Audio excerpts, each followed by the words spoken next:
My former boss nearly spilled his overpriced scotch when I walked into the conference room as the lead investor. "Wait, you're representing Cascade Ventures," he stammered, his face draining of color. That's impossible." I smiled, setting my leather portfolio on the polished mahogany table. "Not representing, Gerald. I'm the founding partner. And as of this morning, we now own controlling interest in Pemberton Associates. Your firm. Before we jump back in, tell us where you're tuning in from, and if this story touches you, make sure you're subscribed, because tomorrow, I've saved something extra special for you." That moment of perfect vindication still replays in my mind whenever I need a reminder of how far I've come. The shocked expression on Gerald Whitmore's face as he realized the woman he'd humiliated 3 years ago now held the power to decide his professional fate. But to truly understand the sweetness of that victory, you need to know where this journey began, in a cramped conference room on the 14th floor of Pemberton Associates, during what I believed would be the most important meeting of my career. 3.5 years earlier, I was Natalie Rhodes, a senior financial analyst who had just closed the biggest deal in the company's history. I'd spent 18 months cultivating a relationship with Thornbridge Industries, a manufacturing conglomerate looking to restructure their entire investment portfolio. My pitch had been flawless, my analysis airtight, and my negotiation skills had secured terms that were projected to bring Pemberton over $12 million in fees over the next 5 years. I remember walking into that promotion meeting with my head held high, my presentation materials tucked under my arm, and genuine excitement thrumming through my veins. The senior partners were all assembled, Gerald Whitmore at the head of the table with his signature smirk, flanked by the other decision-makers who controlled the firm's hierarchy. "Natalie," Gerald began, his tone carrying that particular blend of condescension I'd learned to ignore over my 7 years at the firm. "Congratulations on closing Thornbridge. Impressive work." "Thank you," I replied, taking my seat. "I'm excited to discuss the promotion to partner we talked about, and of course, the performance bonus outlined in my contract for deals exceeding $10 million in projected revenue." The room went silent. Then Gerald laughed. Not a polite chuckle, but a genuine, belly-deep laugh that made his face redden. The other partners exchanged glances, some amused, others uncomfortable. "What bonus?" he said, still grinning. "Natalie, I think there's been a misunderstanding." My stomach dropped. The bonus structure is clearly outlined in my employment contract. 20% of the first year's fees for any deal I personally source and close over the $10 million threshold. That's $240,000 based on Thornbridge. Gerald leaned back in his chair, fingers steepled, his expression shifting from amusement to something colder. "You're confused about your role here. Yes, you did excellent legwork on Thornbridge, but let's be clear about who actually closed that deal. I was in every major meeting. My relationships opened those doors. My reputation sealed the contract. I sourced the client," I said, my voice steady despite the rage building in my chest. "I developed the entire strategy. I spent 1.5 years building that relationship from the ground up. With firm resources," he interrupted smoothly. "Using our infrastructure, our brand, our credibility. You seem to think you operated independently, but everything you accomplished was under the Pemberton umbrella. The contract you're referencing has specific language about deals closed, primarily through individual effort without substantial firm support. That doesn't apply here." I pulled out my contract, hands shaking slightly as I flipped to the relevant section. The language says, "sourced and negotiated independently," which is exactly what I did. "Our legal team disagrees with your interpretation," Gerald said, his tone suggesting the conversation was over. "Furthermore, regarding the partnership discussion, the board has decided you're not quite ready for that level of responsibility. Perhaps in another few years, with more seasoning." "More seasoning?" The words came out sharper than I intended. "I've brought in more revenue than any analyst in this firm's history. I've exceeded every metric, every target you've set. Revenue generation is important," he conceded, "but partnership requires more than just closing deals. It requires a certain presence. A gravitas that commands respect from clients at the highest levels. We need someone who can walk into a boardroom and own it." The implication hung in the air, toxic and unmistakable. At 34, I was one of only 3 women in senior positions at Pemberton. The partnership track had always seemed just slightly out of reach, always one more deal away, one more year of proving myself. So there's no bonus, and no promotion, I said flatly. There will be a discretionary bonus, Gerald offered magnanimously. Something appropriate for your contribution. Perhaps $25,000. And a nice raise, of course. 6%. $25,000 instead of $240,000. A cost of living raise instead of partnership. 7 years of 60-hour weeks, sacrificed weekends, missed holidays with my family, all so I could watch mediocre men fail upward while I remained perpetually not quite ready. One more thing, Gerald added, as if the meeting hadn't already been sufficiently humiliating. We're bringing in Dominic Ashford as the new partner who'll be heading the institutional clients division. He'll be overseeing your work going forward. I think you'll find he brings exactly the kind of executive presence we need. Dominic Ashford. I knew the name. He was a legacy hire, son of one of Pemberton's founding partners, with an unremarkable track record at a competing firm and a reputation for taking credit for his team's work. He would be my boss, despite having half my experience and a fraction of my results. I see, I managed to say, gathering my materials with as much dignity as I could muster. Thank you for clarifying the situation. As I walked out of that conference room, my face burning with humiliation and fury, I made a decision. Not an emotional outburst or a dramatic resignation, but a cold, calculated decision that would change the trajectory of my entire life. They wanted to steal my bonus? Fine. They wanted to deny me partnership? Their loss. They wanted to install some incompetent nepotism hire to take credit for my work? Perfect. I would take everything I'd learned, every client relationship I'd built, every strategy I'd developed on their dime, and I would build something they could never control, never diminish, and never take credit for. Gerald Whitmore thought he'd put me in my place that day. What he'd actually done was set in motion his own irrelevance. But I'm getting ahead of myself. The fall had to come before the rise, and I still had a long way to sink before I could start climbing. Preparing and narrating this story took us a lot of time, so if you are enjoying it, subscribe to our channel, it means a lot to us. Now back to the story. To understand how deeply that meeting shattered me, you need to know who I was before Gerald Whitmore's laughter echoed through that conference room. I wasn't some naive dreamer who stumbled into finance by accident. I was strategic, deliberate, and damn good at what I did.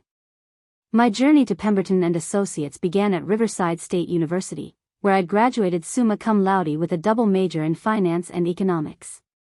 While my classmates were nursing hangovers and cramming the night before exams, I was building financial models for fun and cold calling local businesses to offer free consulting services just to sharpen my skills. My professor, Dr. Harold Vance, had pulled me aside during my senior year. Natalie, you have something rare, he'd told me over coffee in his cluttered office. Most students can memorize formulas and regurgitate theory. You understand the psychology behind the numbers. You see patterns where others see chaos. Don't waste that gift. I'd arrived at Pemberton 7 years before that fateful promotion meeting, one of 15 new analysts in their graduate program. The firm had a reputation as old school, traditional, with mahogany paneled offices and a partnership structure that hadn't evolved much since the 1970s. But they handled some of the most prestigious clients in the region, and a position there was considered a golden ticket. From day one, I worked like I had something to prove, because I did. The analyst class was predominantly male, most from Ivy League schools with family connections to the financial world. I was a state school graduate whose father had been a high school math teacher and whose mother ran a small catering business. I had no safety net, no family wealth to fall back on, and no network of influential relatives to smooth my path. So I outworked everyone. While others left at 6, I stayed until 9. While they spent lunch gossiping about weekend plans, I studied market trends and industry reports. While they relied on established client relationships to coast by, I cold-called potential leads and built relationships from scratch. My first major success came 18 months into my tenure. I'd noticed that several mid-sized manufacturing companies in the Lakewood Industrial District were all facing similar cash flow challenges due to supply chain disruptions. Instead of approaching them individually, I developed a consortium model where they could pool resources for better financing terms. The pitch was unconventional, and my direct supervisor at the time, a man named Richard Kensington, had initially dismissed it as too creative for our client base. But I'd prepared so thoroughly, anticipated every objection so completely, that he'd reluctantly allowed me to present it to one potential client. That one presentation turned into 5 clients, then 8. Within a year, the Lakewood Manufacturing Consortium had generated over $3 million in fees for Pemberton. I was 28 years old, and suddenly people knew my name. Gerald Whitmore had taken notice. He'd called me into his office, a corner suite on the 16th floor with views of the entire downtown district. "You've got instincts, Rhodes," he'd said, leaning back in his leather chair. "Raw talent. With the right mentorship, you could go far here." I'd been flattered, naive enough to think he meant it. He'd begun inviting me to client meetings, introducing me as his star analyst, positioning me as someone he was personally grooming for leadership. I'd felt seen, valued, like my hard work was finally being recognized. What I didn't understand then was that Gerald collected talented people the way some people collected art. Not to appreciate them, but to display them as evidence of his own discerning eye. My successes became his successes in every retelling. The Lakewood Consortium became Gerald's innovative consortium model that he developed with his team. But I'd convinced myself it didn't matter who got the public credit as long as I was building my track record. The partnership would come eventually. The recognition would follow. I just needed to keep proving myself, keep exceeding expectations, keep being indispensable. Over the next 5 years, I became Gerald's secret weapon. When a client relationship was souring, he'd send me in to rebuild trust. When a complex deal needed creative structuring, I'd develop the solution. When the firm needed to pitch a skeptical prospect, I'd create the presentation that would win them over. My personal life had become almost non-existent in service of this career. I'd broken up with my long-term boyfriend, James, 3 years earlier when he'd given me an ultimatum about work-life balance. "You're never present," he'd said during our final argument. "Even when you're physically here, your mind is at the office. I can't compete with Pemberton." He'd been right, but I hadn't been willing to admit it. The firm had become my identity, my purpose, my entire social world. My friends were colleagues. My weekends involved client entertainment. My vacation days went unused year after year because there was always another deal, another crisis, another opportunity. My parents had grown increasingly concerned during our weekly phone calls. My mother, ever direct, had finally confronted me 6 months before the promotion meeting. "Sweetheart, when was the last time you did something just for you? Not for work, not for networking, just because it made you happy?" I'd laughed it off. "Mom, I am happy. I'm building something important." "Are you?" she'd asked. "Or are you building something for someone else?" I hadn't had an answer then. The Thornbridge deal had been my masterpiece, the culmination of everything I'd learned about client psychology, deal structure, and relationship building. I'd identified them as a potential client 18 months before our first official meeting, studying their business model, their leadership team, their strategic challenges.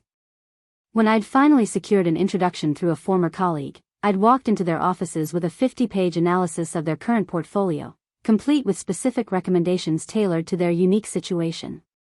Their CFO, a formidable woman named Patricia Drummond, had been impressed enough to grant me a second meeting. What followed was a year and a half of careful cultivation. Regular check-ins without being pushy. Thoughtful articles sent their way when I noticed industry trends relevant to their business. Strategic insights offered freely without expectation of immediate return. Gerald had attended perhaps 4 of the 30-plus meetings involved in closing the deal, always swooping in at crucial moments to add the senior perspective. But the relationship, the trust, the detailed understanding of Thornbridge's needs, that was all mine. When Patricia had finally signed the contract, she'd pulled me aside. "Natalie, I want you to know we chose Pemberton because of you. Your analysis, your dedication, your genuine understanding of our business. Don't let anyone tell you otherwise. I'd held on to those words like a talisman as I prepared for the promotion meeting. Finally, I'd have something they couldn't dismiss or minimize. The contract explicitly listed me as lead analyst. The deal size triggered the bonus clause unambiguously. The partnership was within reach. I'd even allowed myself to imagine what it would mean. Partner before 35. Equity in the firm. A voice in strategic decisions. Validation that the sacrifices had been worth it. The night before the meeting, I'd called my parents with barely contained excitement. Tomorrow could change everything, I'd told them. 7 years of work is finally paying off. My father had been characteristically cautious. Don't count your chickens, sweetheart. Corporate promises and corporate reality don't always align. But I'd been too buoyed by optimism to hear the warning. Walking out of that conference room after Gerald's, what bonus, had felt like stepping off solid ground into free fall. The contract I'd relied on was apparently subject to interpretation. The partnership I'd earned was perpetually deferred. The success I'd achieved was reframed as teamwork, firm resources, Gerald's leadership. I'd gone back to my small office, a windowless cube I'd never bothered to personalize, and stared at my computer screen for 2 hours without seeing anything. My mind kept replaying the meeting, searching for what I'd done wrong, what I'd failed to anticipate, how I'd misread the situation so completely. Around 7 that evening, my desk phone had rung. It was Patricia Drummond from Thornbridge. "Natalie, I just heard the most disturbing rumor," she'd said without preamble. "Gerald's assistant apparently let slip that you're not being compensated for our deal. Tell me that's not true." I'd closed my office door before responding. "It's complicated.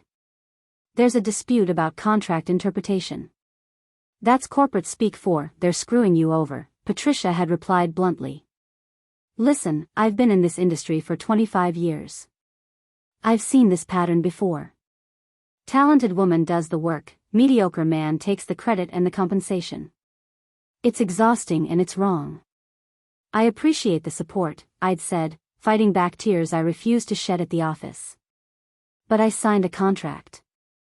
I'm bound by it." "Contracts bind both parties," she'd pointed out. "If they're not honoring their side, you're not obligated to honor yours. Think about that." After she'd hung up, I'd sat in the darkness of my office, Patricia's words echoing in my mind. For 7 years, I'd operated under the assumption that excellence would be rewarded, that merit would triumph, that playing by the rules would eventually lead to success. Gerald's laughter had shattered that illusion. But something else had happened in that conference room too, something I hadn't fully recognized until sitting alone in the dark. I'd felt a strange sense of clarity, almost relief. The pretense was over. The meritocracy I'd believed in had been revealed as a comfortable fiction maintained to extract maximum effort for minimum compensation. I wasn't angry yet. That would come later. In that moment, I felt oddly liberated, like a weight I'd been carrying had finally been set down. I no longer needed to prove myself to Gerald Whitmore or Pemberton Associates. I no longer needed to sacrifice my life for a partnership they'd never intended to offer. I pulled up my personal email and started a new folder, Exit Strategy. Then I began downloading every piece of work I'd created that wasn't explicitly protected by confidentiality agreements. Every analysis, every model, every methodology I'd developed. 7 years of intellectual capital that belonged to me, not to Pemberton, regardless of what their lawyers might argue. I wasn't planning dramatic revenge or immediate resignation. I was simply acknowledging a truth I'd been avoiding. If I wanted the career I'd been working toward, I would have to build it myself. Pemberton would never give it to me. As I packed up my laptop that night, I took one last look at my windowless office, my uncomfortable chair, my empty walls. 7 years of my life had been spent in this sterile box, building other people's wealth, enhancing other people's reputations, enabling other people's partnerships. That version of Natalie Rhodes was done. The woman who would walk out of Pemberton's offices in the coming weeks would be different, harder, more strategic. But first, I had to finish falling. Because the real devastation wasn't the denied bonus or the blocked promotion. It was what came next. The next morning, I walked into Pemberton Associates with my head held high and my resignation letter folded in my briefcase. I'd spent the entire night drafting it, revising it, stripping away the emotion until only professional courtesy remained. 2 weeks' notice, as my contract required. No explanation beyond pursuing other opportunities. Clean, simple, unremarkable. But when I reached my desk at 7:30, there was already an email waiting from Gerald's assistant. Mr. Whitmore requests your presence in his office immediately. I saved my resignation letter to my desktop and walked to the 16th floor, curiosity overriding my anger. Gerald never summoned anyone before 8 unless something significant had happened. His office door was open. Gerald sat behind his massive desk, and beside him stood a man I'd never seen before. Tall, probably early 40s, with the kind of polished appearance that spoke of expensive grooming and custom tailoring. His handshake was overly firm when Gerald introduced us. Natalie, this is Dominic Ashford. He'll be starting as partner next week, heading our institutional clients division. So this was the man who would be my new supervisor. The legacy hire whose unearned position was another reminder of how little merit actually mattered at Pemberton. I've heard impressive things about your work, Dominic said, his smile not quite reaching his eyes. Gerald tells me you're his most productive analyst. Natalie is very capable, Gerald interjected smoothly. Which is why I wanted you two to meet before Dominic officially starts. There will be a transitional period where we'll need to ensure all client relationships are properly documented and transferred to appropriate oversight. The word transferred sent a chill through me. What exactly does that mean? Gerald's expression remained pleasant but firm. It means that your existing client relationships, including Thornbridge, will be reassigned to report through Dominic's division. You'll continue servicing them, of course, but the primary contact and relationship ownership will shift to senior partnership level. You're taking my clients, I said flatly. We're reorganizing for optimal client service, Gerald corrected. Major institutional accounts require partner-level attention. Surely you understand that. I understood perfectly. They were systematically dismantling everything I'd built, ensuring that even my existing relationships would become someone else's credits on paper. When I eventually left, and they clearly expected I would, there would be no trail connecting me to the revenue I'd generated. I see, I managed. Is there anything else? Just one thing, Gerald pulled a document from his desk drawer. This is a revised employment agreement reflecting your new compensation structure. 6% raise as discussed, and clarification of the bonus eligibility language we discussed yesterday. We'll need your signature by end of week. I took the document without looking at it. I'll review it with my attorney. Gerald's smile tightened slightly. That's certainly you're right, though I should mention the offer expires Friday. After that, we'll revert to your existing contract terms. The threat was clear. Sign their rewritten terms that eliminated any ambiguity about bonus eligibility, or face potential termination for contract disputes.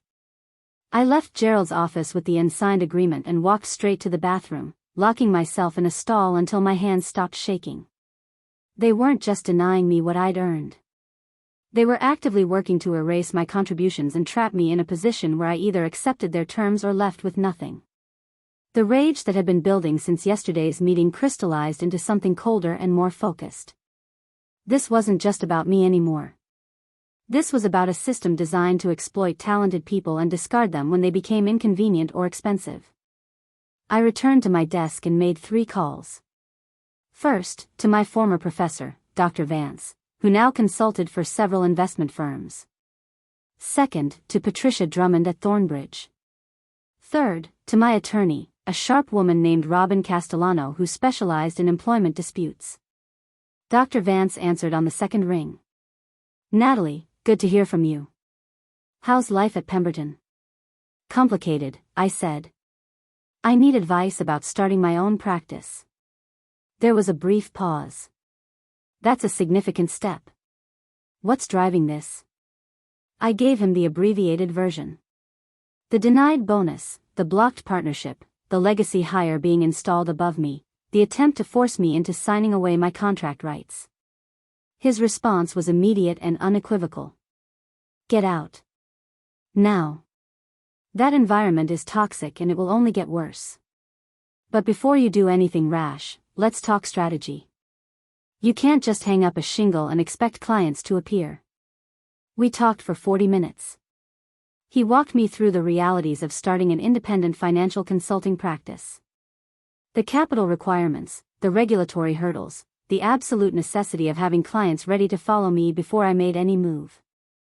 The good news, he said, is that you're in a unique position.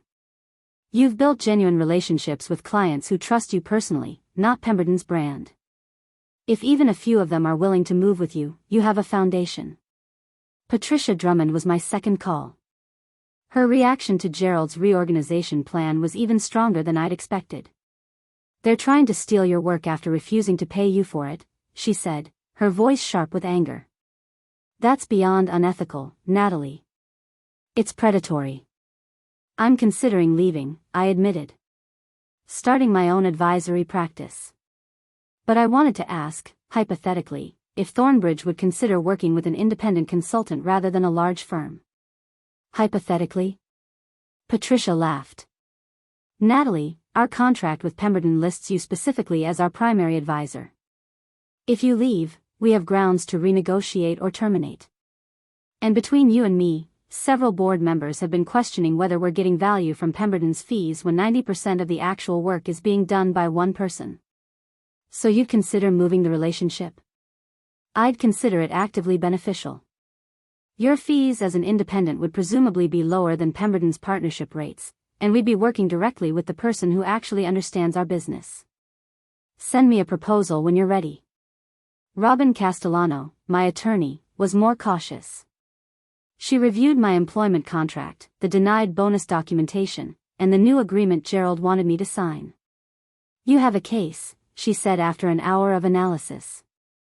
The bonus language is ambiguous enough that a court would likely find in your favor, and the reorganization immediately following your bonus dispute suggests retaliatory intent. But litigation would take years and cost more than the disputed bonus amount. They know that. So they win, I said bitterly. They win the battle, Robin corrected. But you can still win the war. Don't sign their new agreement.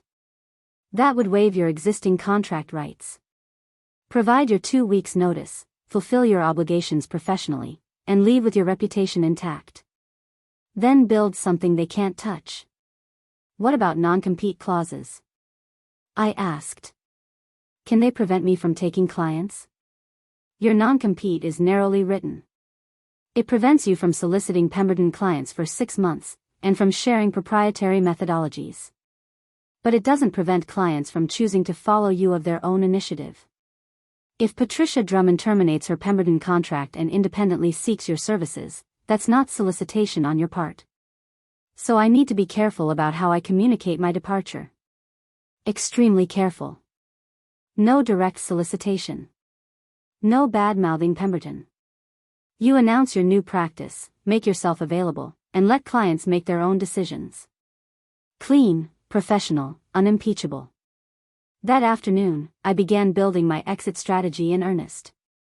I'd saved nearly $60,000 over the past several years, living modestly while my peers had leased luxury cars and expensive apartments. That capital would need to cover business registration, insurance, basic technology infrastructure, and living expenses for at least 6 months. I researched office space, finding a small executive suite in the Riverside business district that offered month-to-month terms. Not prestigious, but professional enough for client meetings. I began drafting a business plan, drawing on everything Dr. Vance had taught me about sustainable growth and capital management. Most importantly, I started documenting everything. Every client interaction, every deliverable I'd created, every methodology I'd developed that wasn't explicitly Pemberton proprietary information. I would need to prove the value I could offer independently, and I would need evidence that my successes had been mine, not Gerald's reflected glory. The next 2 weeks at Pemberton were surreal. I maintained perfect professionalism, completing my assigned work, attending required meetings, providing transition documentation for the clients being reassigned to Dominic's oversight.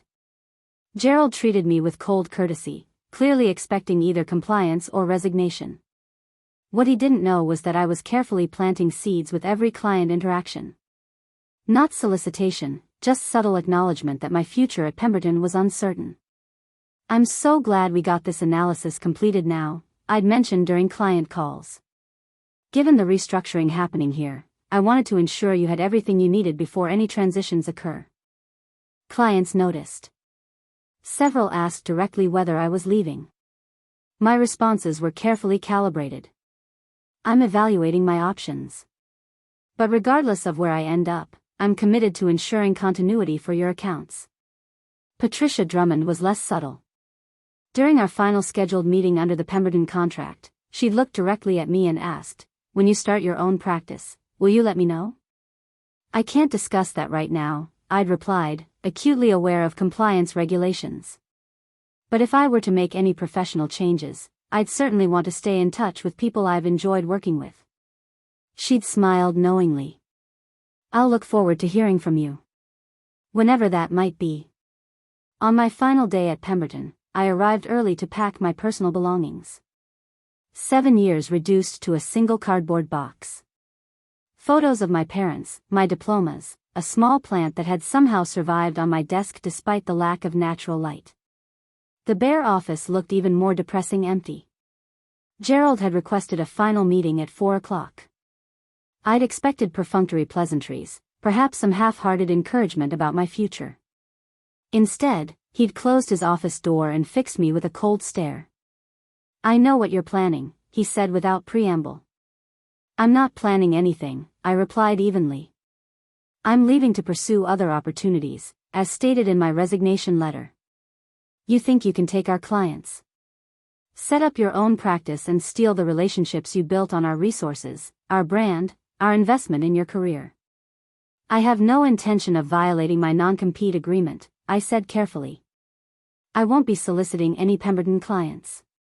"But you'll be available if they come looking," he said, his mouth twisting into a sneer. "Let me be very clear, Natalie. If I find out you've contacted any of our clients, if even one account moves to whatever amateur operation you're setting up, I will bury you in litigation. You'll spend every penny you have on legal fees defending yourself." "Then you have nothing to worry about," I replied, standing to leave. "Because I have no plans to contact anyone." As I walked out of his office for the last time, Gerald called after me. "You'll be back here in 6 months, begging for your old job. Independence sounds romantic until you realize how hard it actually is. This industry eats people like you alive." I didn't respond. I simply walked to the elevator, rode down to the lobby, and stepped out into the afternoon sunlight with my single box of belongings. My phone buzzed before I'd even reached my car. A text from Patricia Drummond, "Heard you left Pemberton. Coffee next week to discuss a potential consulting engagement?" Then Dr. Vance, student of mine, is graduating next month. Brilliant analyst looking for a mentor. Interested in discussing a partnership? Then another former client, someone I'd worked with 3 years earlier on a successful restructuring, "Just heard through the grapevine you've gone independent. We've been unhappy with our current advisors. Can we talk?" I sat in my car, staring at my phone as message after message appeared. The network I'd built over 7 years was activating without any solicitation on my part.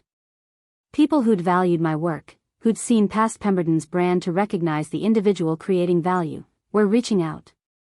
But I wasn't naive enough to think this would be easy. Having interested potential clients was different from having signed contracts. Having $60,000 in savings was different from having sustainable revenue. Having freedom was different from having security. That night, I sat in my small apartment, surrounded by moving boxes because I couldn't afford to stay there without Pemberton's salary. I'd given notice to my landlord, planning to move to a cheaper place while I built my practice. My existence was about to become smaller, harder, more uncertain than it had been in years. My mother called as I was packing my kitchen. "How are you feeling, sweetheart?" "Terrified," I admitted. "I have no guaranteed income, a limited runway, and I'm competing against established firms with infinitely more resources. But you're doing it on your terms, she said gently. That counts for something. Does it count for rent? For health insurance? For not being a complete failure if this doesn't work? She was quiet for a moment. Your father and I have been talking. We can help if you need it. Not a lot, but enough to ease the pressure while you get started. I closed my eyes, fighting tears. I can't take your money. You need that for retirement. We need our daughter to have a fighting chance more than we need a slightly larger nest egg, she replied firmly. You've never asked us for anything. Let us help now. After we hung up, I allowed myself exactly 10 minutes to cry. Fear, gratitude, uncertainty, and determination all tangled together in a release of emotion I'd been suppressing for weeks. Then I opened my laptop and began drafting the business plan that would either vindicate every risk I was taking or prove Gerald right about my inevitable failure. The document I created that night was titled simply, Rhodes Advisory Partners, Strategic Plan. I had no office, no team, no established reputation independent of Pemberton. But I had something Gerald had never properly valued, genuine relationships built on trust, expertise developed through thousands of hours of work, and the absolute determination to prove that merit could triumph without institutional backing. The fall wasn't over yet. I was about to discover exactly how hard it would be to build something from nothing. But for the first time in 7 years, I was building for myself. And that made all the difference. My new apartment was in a neighborhood I'd never considered before. Not dangerous, but worn. The kind of place where the carpet had permanent stains and the walls were thin enough to hear my neighbor's television at all hours. I'd moved from a modern 2-bedroom with a balcony view to a studio where the kitchenette was technically part of the living room. The rent was $800 a month instead of $2,000. That difference would determine whether I survived the next 6 months or crashed spectacularly. I'd registered Rhodes Advisory Partners as an LLC, paid for liability insurance, and set up a bare-bones website that looked professional if you didn't look too closely. The executive suite I'd rented in the Riverside Business District gave me a professional address and access to a conference room when needed.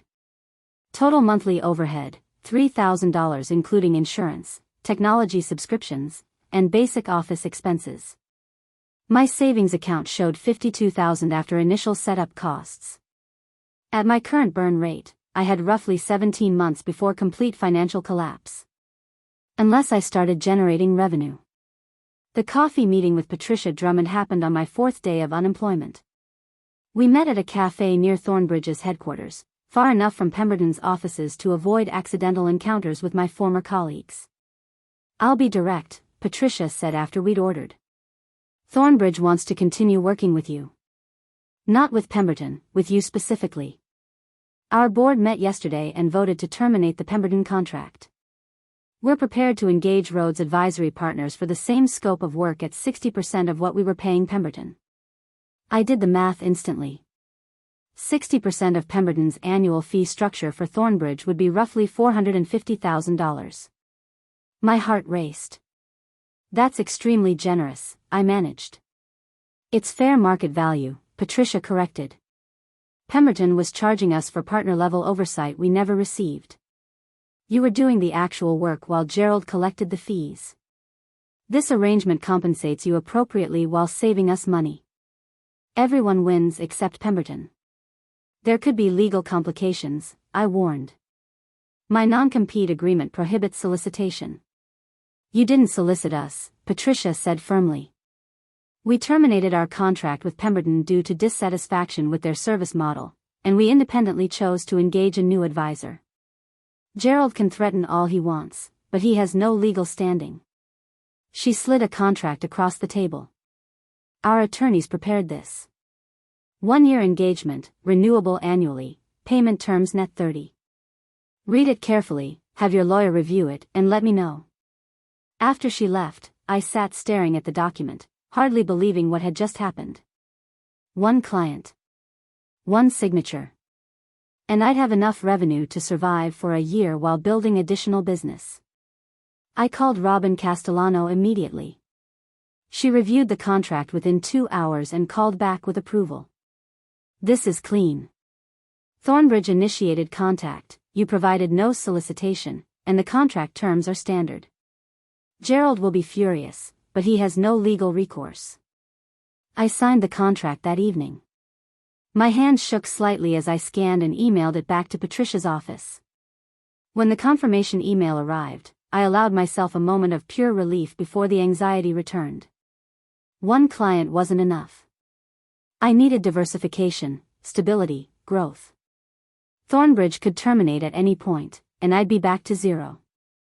The messages from other potential clients over the past few days had been encouraging but vague. Interest wasn't the same as commitment. I needed to convert conversations into contracts. Dr. Vance's graduate student, a brilliant young analyst named Kevin Park, met me the following week.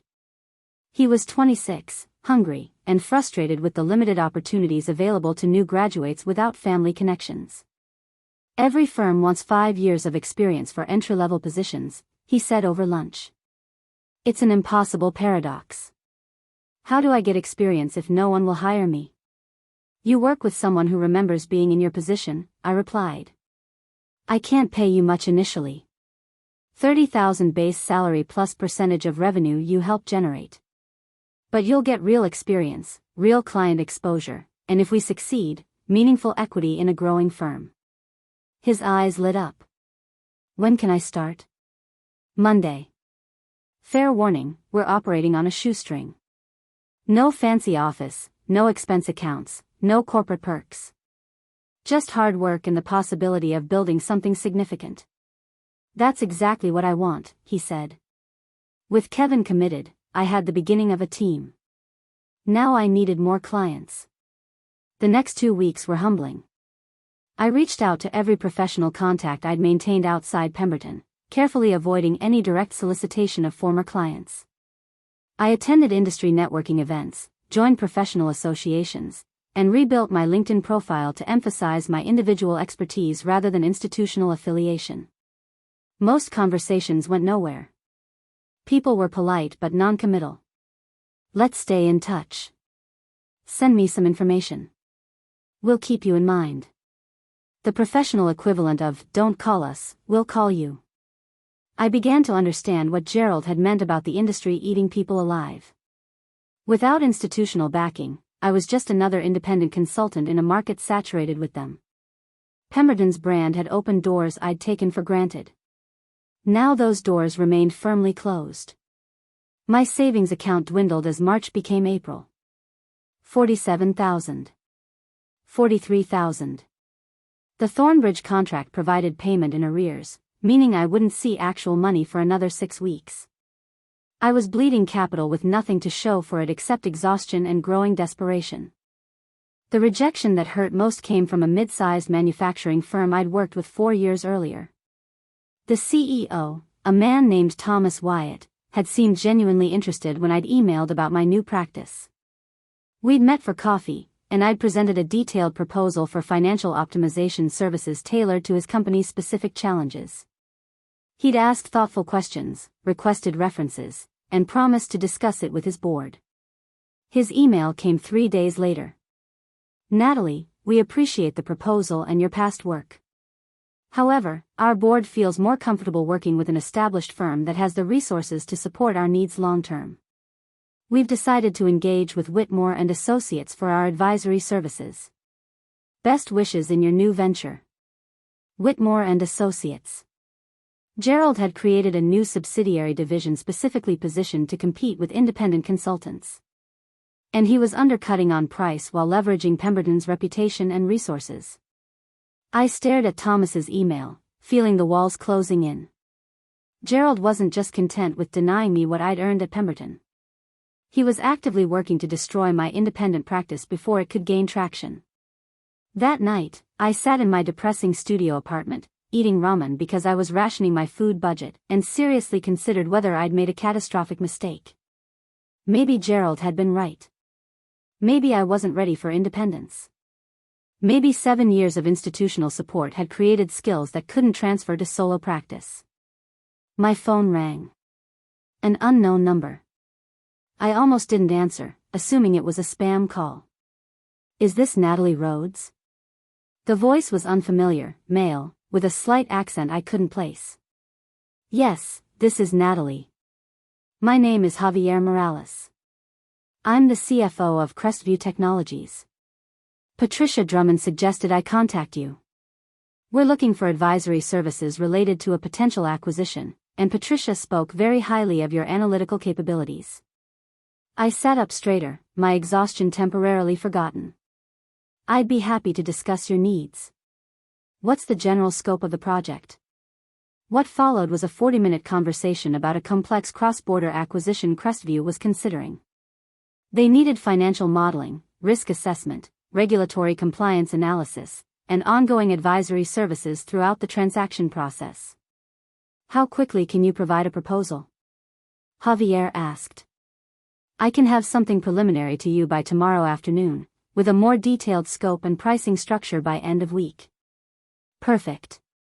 Patricia mentioned you work with uncommon dedication and attention to detail. Those qualities are exactly what we need for a transaction of this complexity and sensitivity. After we hung up, I immediately began researching Crestview Technologies. Mid-sized software company, strong growth trajectory, venture-backed with aspirations for eventual IPO. The kind of client that could lead to ongoing relationship and valuable references. I worked until 3 a.m, developing a proposal that demonstrated both technical expertise and creative problem solving. The financial modeling section alone ran 15 pages, showing multiple scenarios and sensitivity analyses. When I finally sent the proposal the next afternoon, I included detailed explanations of my methodology, case studies from similar projects I'd handled at Pemberton, and a pricing structure that was competitive but reflected the value I could provide. Javier's response came within 2 hours. This is exactly what we needed. Can you start next week? We're targeting a 60-day close timeline. The Crestview contract was worth $180,000 over 3 months, with potential for ongoing advisory role post-acquisition. Combined with the Thornbridge engagement, I suddenly had enough revenue to not just survive, but to start thinking about growth. Kevin started the following Monday, and I immediately threw him into the deep end of the Crestview project. He was nervous but capable, asking intelligent questions and working with the kind of intensity one recognized from my own early career. This is so different from what I expected, he said after his first week. At the firms I interviewed with, entry-level analysts spend 6 months building spreadsheets other people take credit for. Here I'm actually involved in strategy discussions.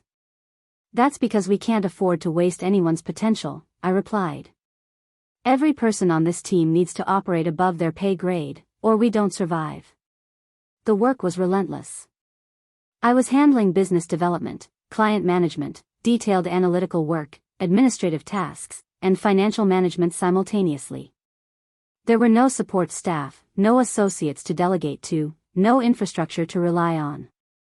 Some days I worked 18 hours straight, subsisting on coffee and determination. I took client calls from my car between meetings. I drafted proposals at midnight after finishing deliverables. I reviewed Kevin's work at dawn before he arrived at our shared office space. My social life was non-existent. I stopped returning calls from former friends. I missed my parents' 40th anniversary party because it conflicted with a critical Crestview deadline. I forgot to eat regular meals and lost 12 pounds I couldn't afford to lose. But slowly, incrementally, Rhodes Advisory Partners was becoming real. Not successful yet, not stable, but real. A legitimate business with actual clients and tangible results. Then Gerald struck back. I received a cease and desist letter from Pemberton's attorneys alleging that I'd violated my non-compete agreement by soliciting Thornbridge and that my methodology for the Crestview project infringed on proprietary Pemberton intellectual property. The letter demanded immediate termination of both client relationships and threatened litigation seeking damages of $5 million plus injunctive relief. Robin Castellano reviewed the letter and called me within an hour. This is harassment, not legitimate legal action. They have no case on the non-compete, and the IP claims are laughably broad.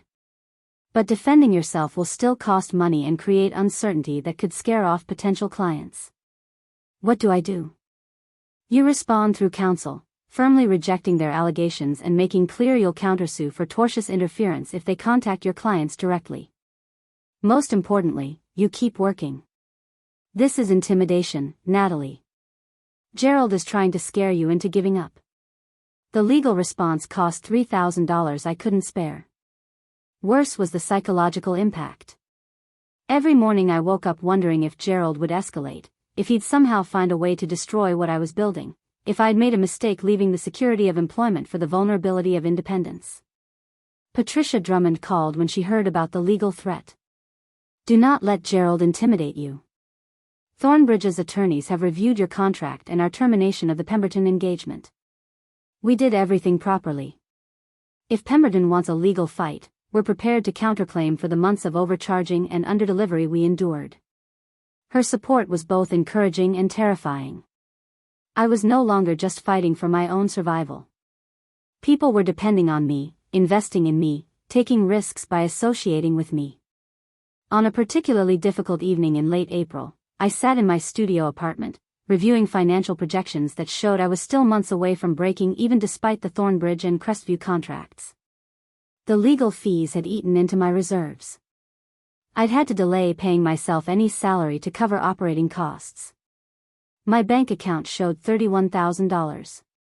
4 months into independence, and I'd burned through almost half my savings despite landing 2 significant clients. My mother called during this moment of doubt. How are you holding up, sweetheart? I'm not sure I can do this, I admitted, the words escaping before I could censor them. The work is endless. The financial pressure is crushing. And Gerald is actively trying to destroy me before I can gain traction. Do you regret leaving Pemberton? I thought carefully before answering. No. But I'm terrified I'm going to fail. That everyone who believed in me will be disappointed. That Gerald will be proven right. Failure would be staying somewhere that didn't value you, my mother said firmly. What you're doing now is hard, but it's not failure. It's building. And building is always harder than maintaining someone else's structure. After we hung up, I looked around my depressing apartment. This was rock bottom. Not the moment I'd left Pemberton, but this moment right now. Exhausted, scared, financially strained, and questioning every decision that had brought me here. I pulled out my journal and wrote a single sentence, 6 months from now, where do I want to be? Then I began listing concrete goals. Not aspirational dreams, but specific, measurable objectives that would indicate progress. 3 more clients secured. Revenue exceeding expenses. Legal threats resolved. Team expanded to 3 people.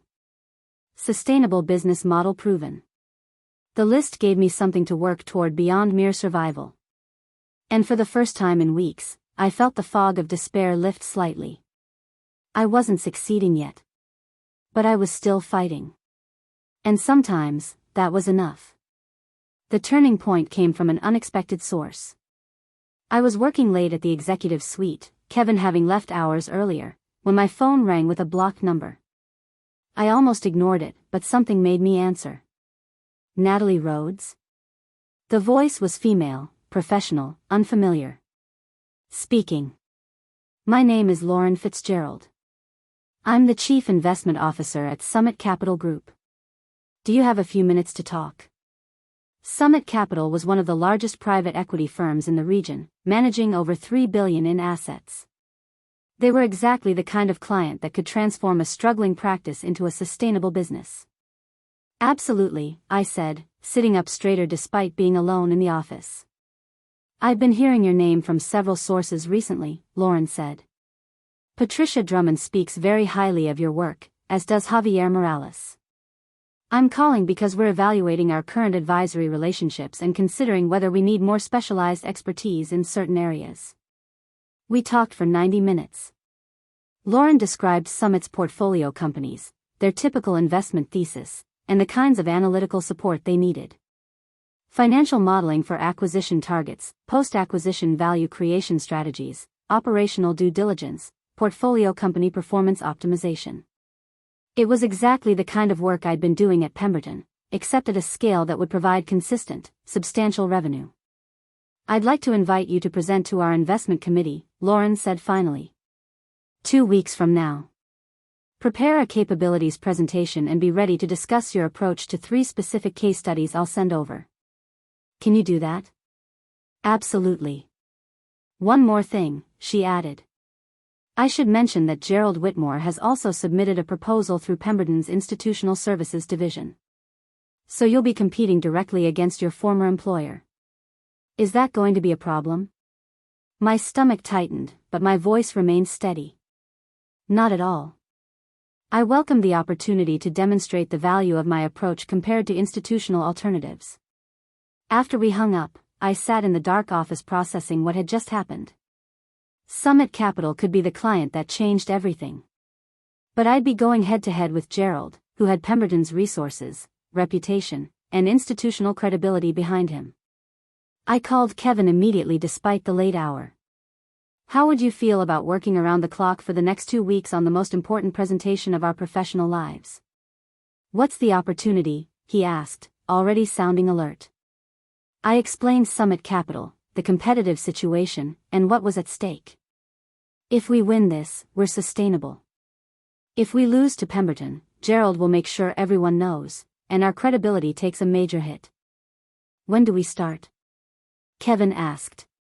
Now. Get back to the office. We have work to do. What followed were the most intense 2 weeks of my professional life. Kevin and I dissected the 3 case studies Lauren had sent, developing comprehensive analytical frameworks that demonstrated not just technical competence but strategic insight. We worked 18-hour days, surviving on coffee and takeout food. I taught Kevin everything I knew about private equity dynamics, value creation levers, and the psychology of investment committees. He absorbed information like a sponge, asking questions that sharpened our approach.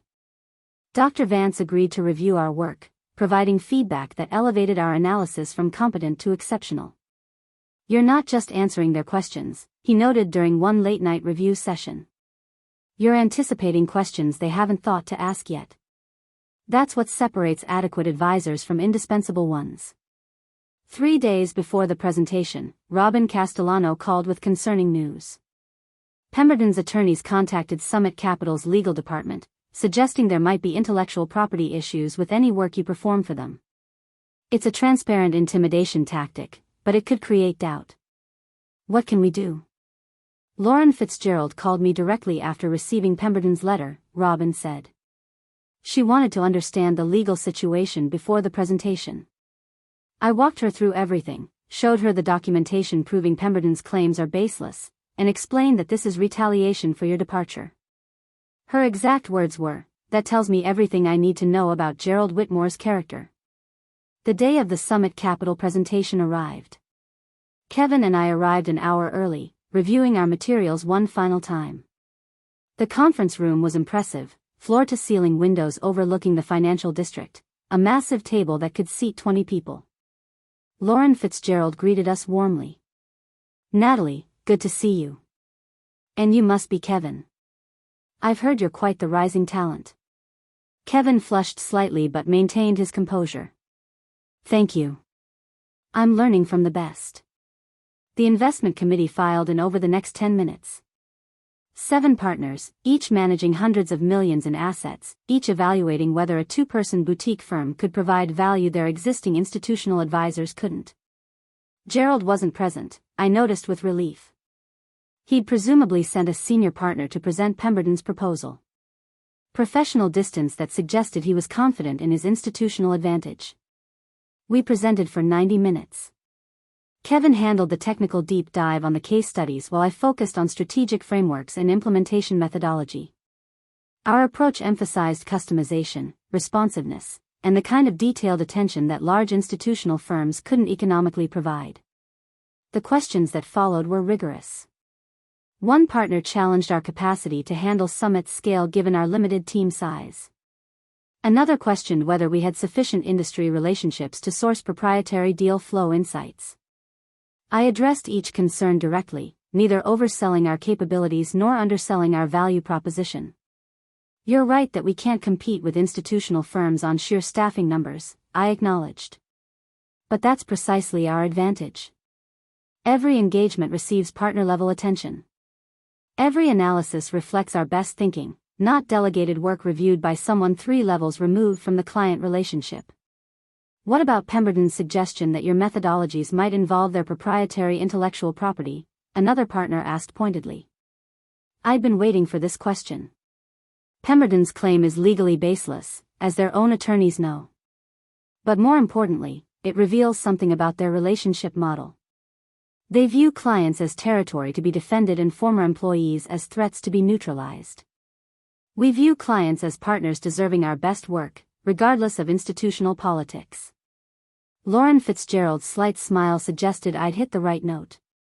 After the formal presentation concluded, Lauren walked Kevin and me to the elevator. That was impressive. Both the substance and the way you handled the difficult questions. The committee will deliberate and make a decision within a week. Can I ask how Pemberton's presentation compared? I said, knowing it was slightly bold but needing to understand our competitive position. Lauren considered carefully before responding. Their proposal was professionally adequate. Standard institutional approach, competitive pricing, impressive credentials. But it felt generic. Like they'd submitted the same proposal to 50 other firms with minor customizations. Your presentation felt like you'd actually thought deeply about Summit's specific needs and challenges. In the elevator descending to street level, Kevin let out a long breath. That was the most intense professional experience of my life. Welcome to entrepreneurship, I replied, feeling the adrenaline beginning to fade into exhaustion. Everything matters more when failure means the business dies. We returned to our modest office and attempted to resume normal work, but concentration was impossible. Everything felt suspended, waiting for Summit's decision. The Thornbridge and Crestview projects continued, providing necessary revenue, but Summit represented a different magnitude of opportunity. For days after the presentation, Lauren Fitzgerald called. Natalie, the investment committee has reached a decision. We'd like to engage Rhodes Advisory Partners as a preferred advisor to Summit Capital.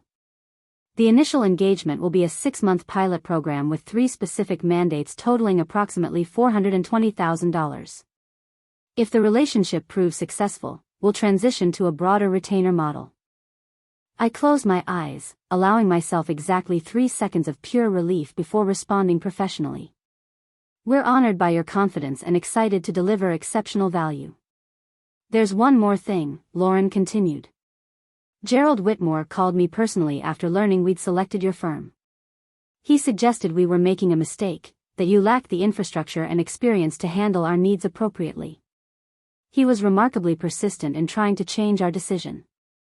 I see, I said carefully. I thought you should know because his call had the opposite effect he intended. It confirmed that we'd made the right choice. Summit values advisors who focus on delivering results, not undermining competitors. Gerald's behavior was unprofessional and frankly beneath someone of his supposed stature. After the call ended, I sat motionless for several minutes, processing the magnitude of what had just happened. Summit Capital. A 6-month pilot with potential for ongoing relationship. Revenue that would not only sustain Rhodes Advisory Partners but allow for strategic growth. Kevin returned from a client meeting to find me still sitting at my desk, staring at nothing. What's wrong? He asked, immediately concerned. Nothing's wrong, I replied, and then I started laughing. Not polite professional laughter, but genuine, uncontrolled relief. We got Summit Capital. 6-month engagement with strong potential for more.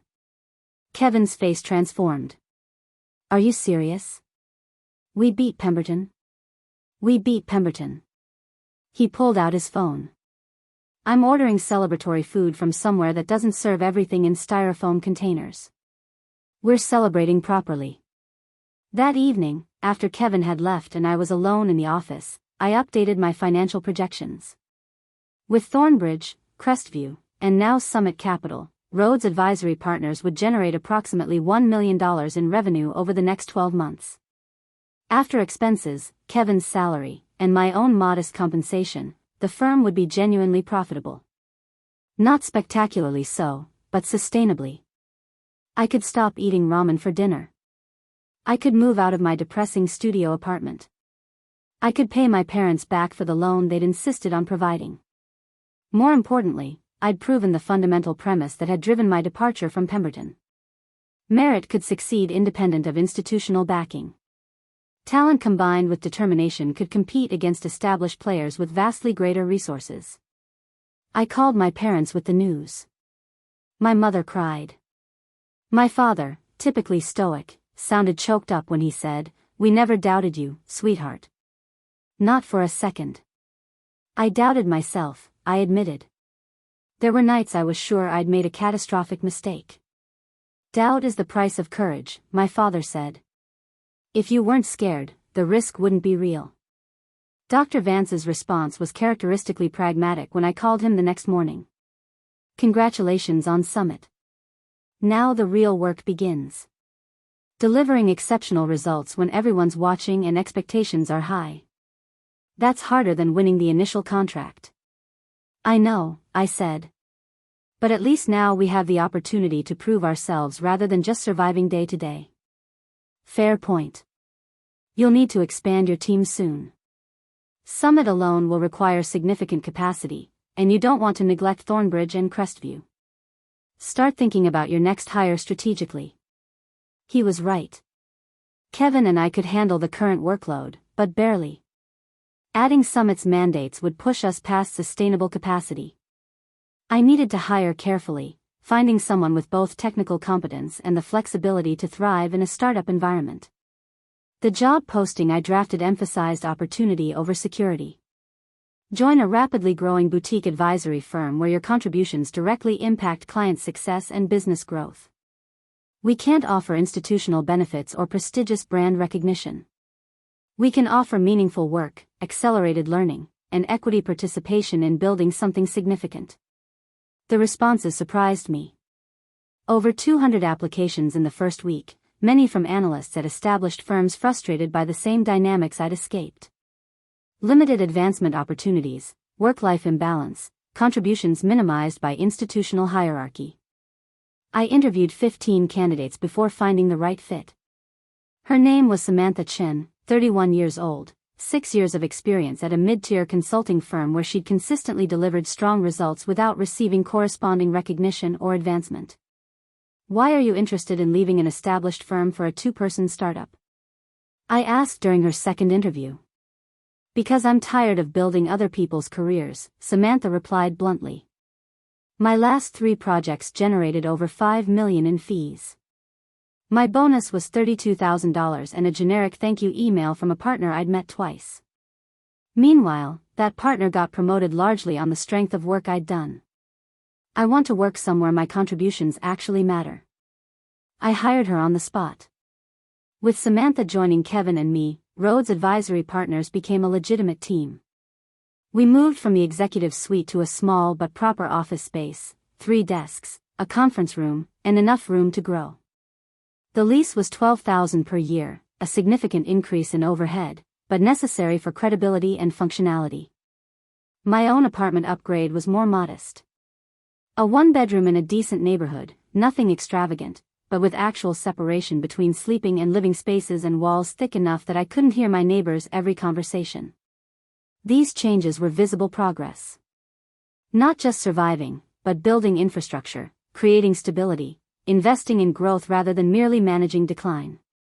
6 weeks after winning the Summit Capital engagement, I received an unexpected email from Thomas Wyatt, the CEO who'd rejected my proposal months earlier in favor of Gerald Whitmore and Associates division.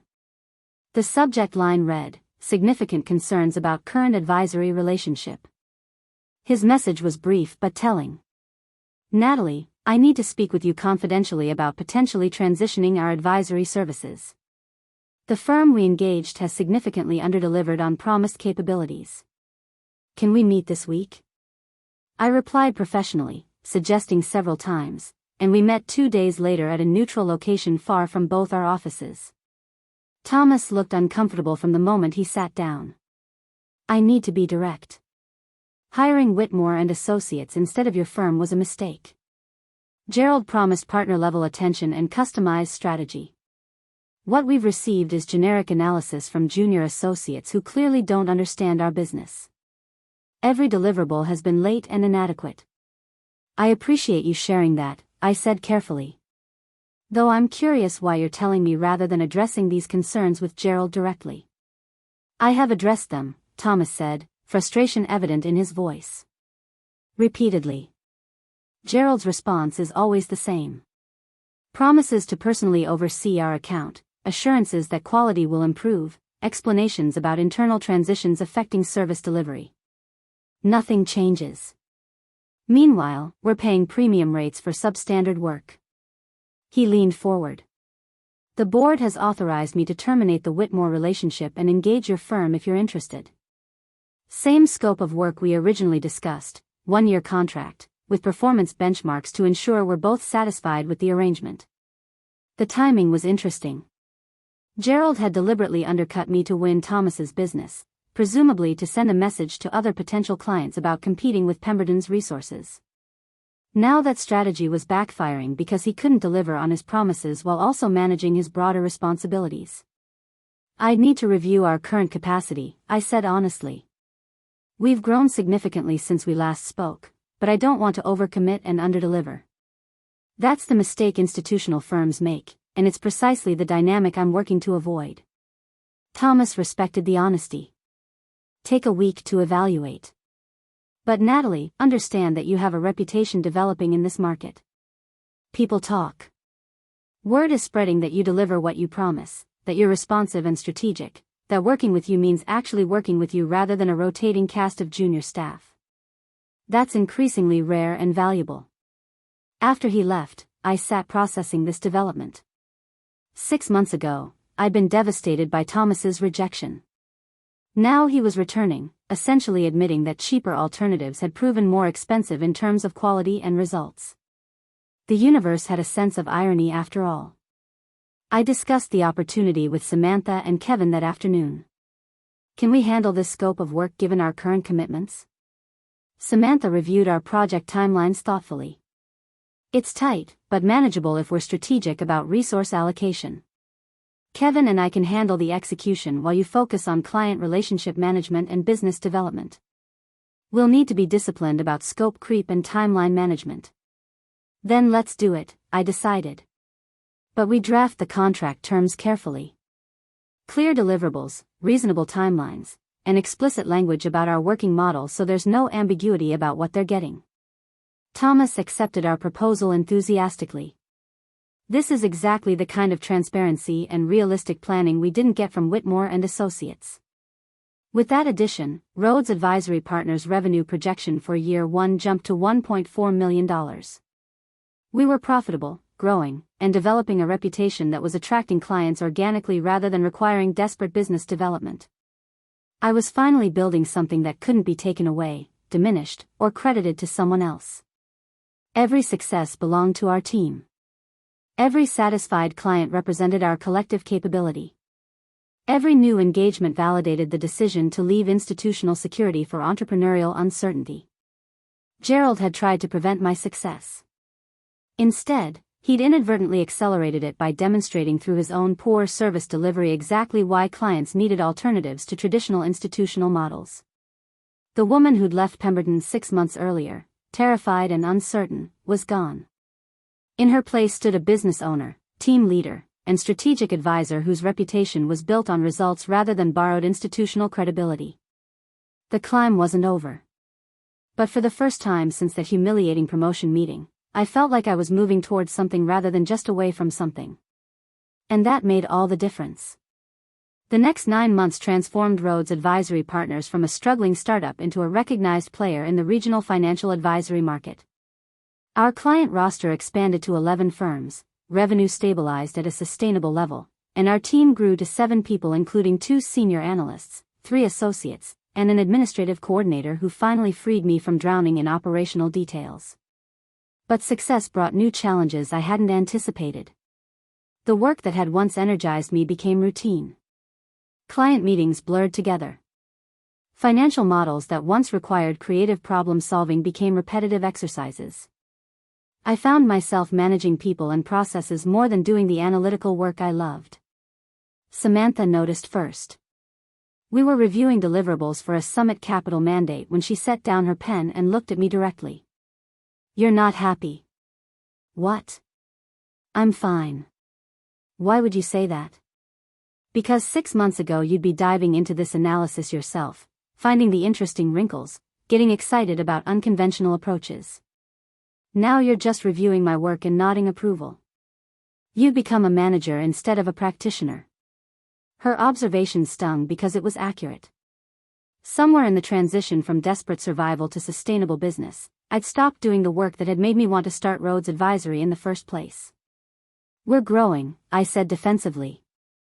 That requires different roles. I need to focus on business development and client relationships.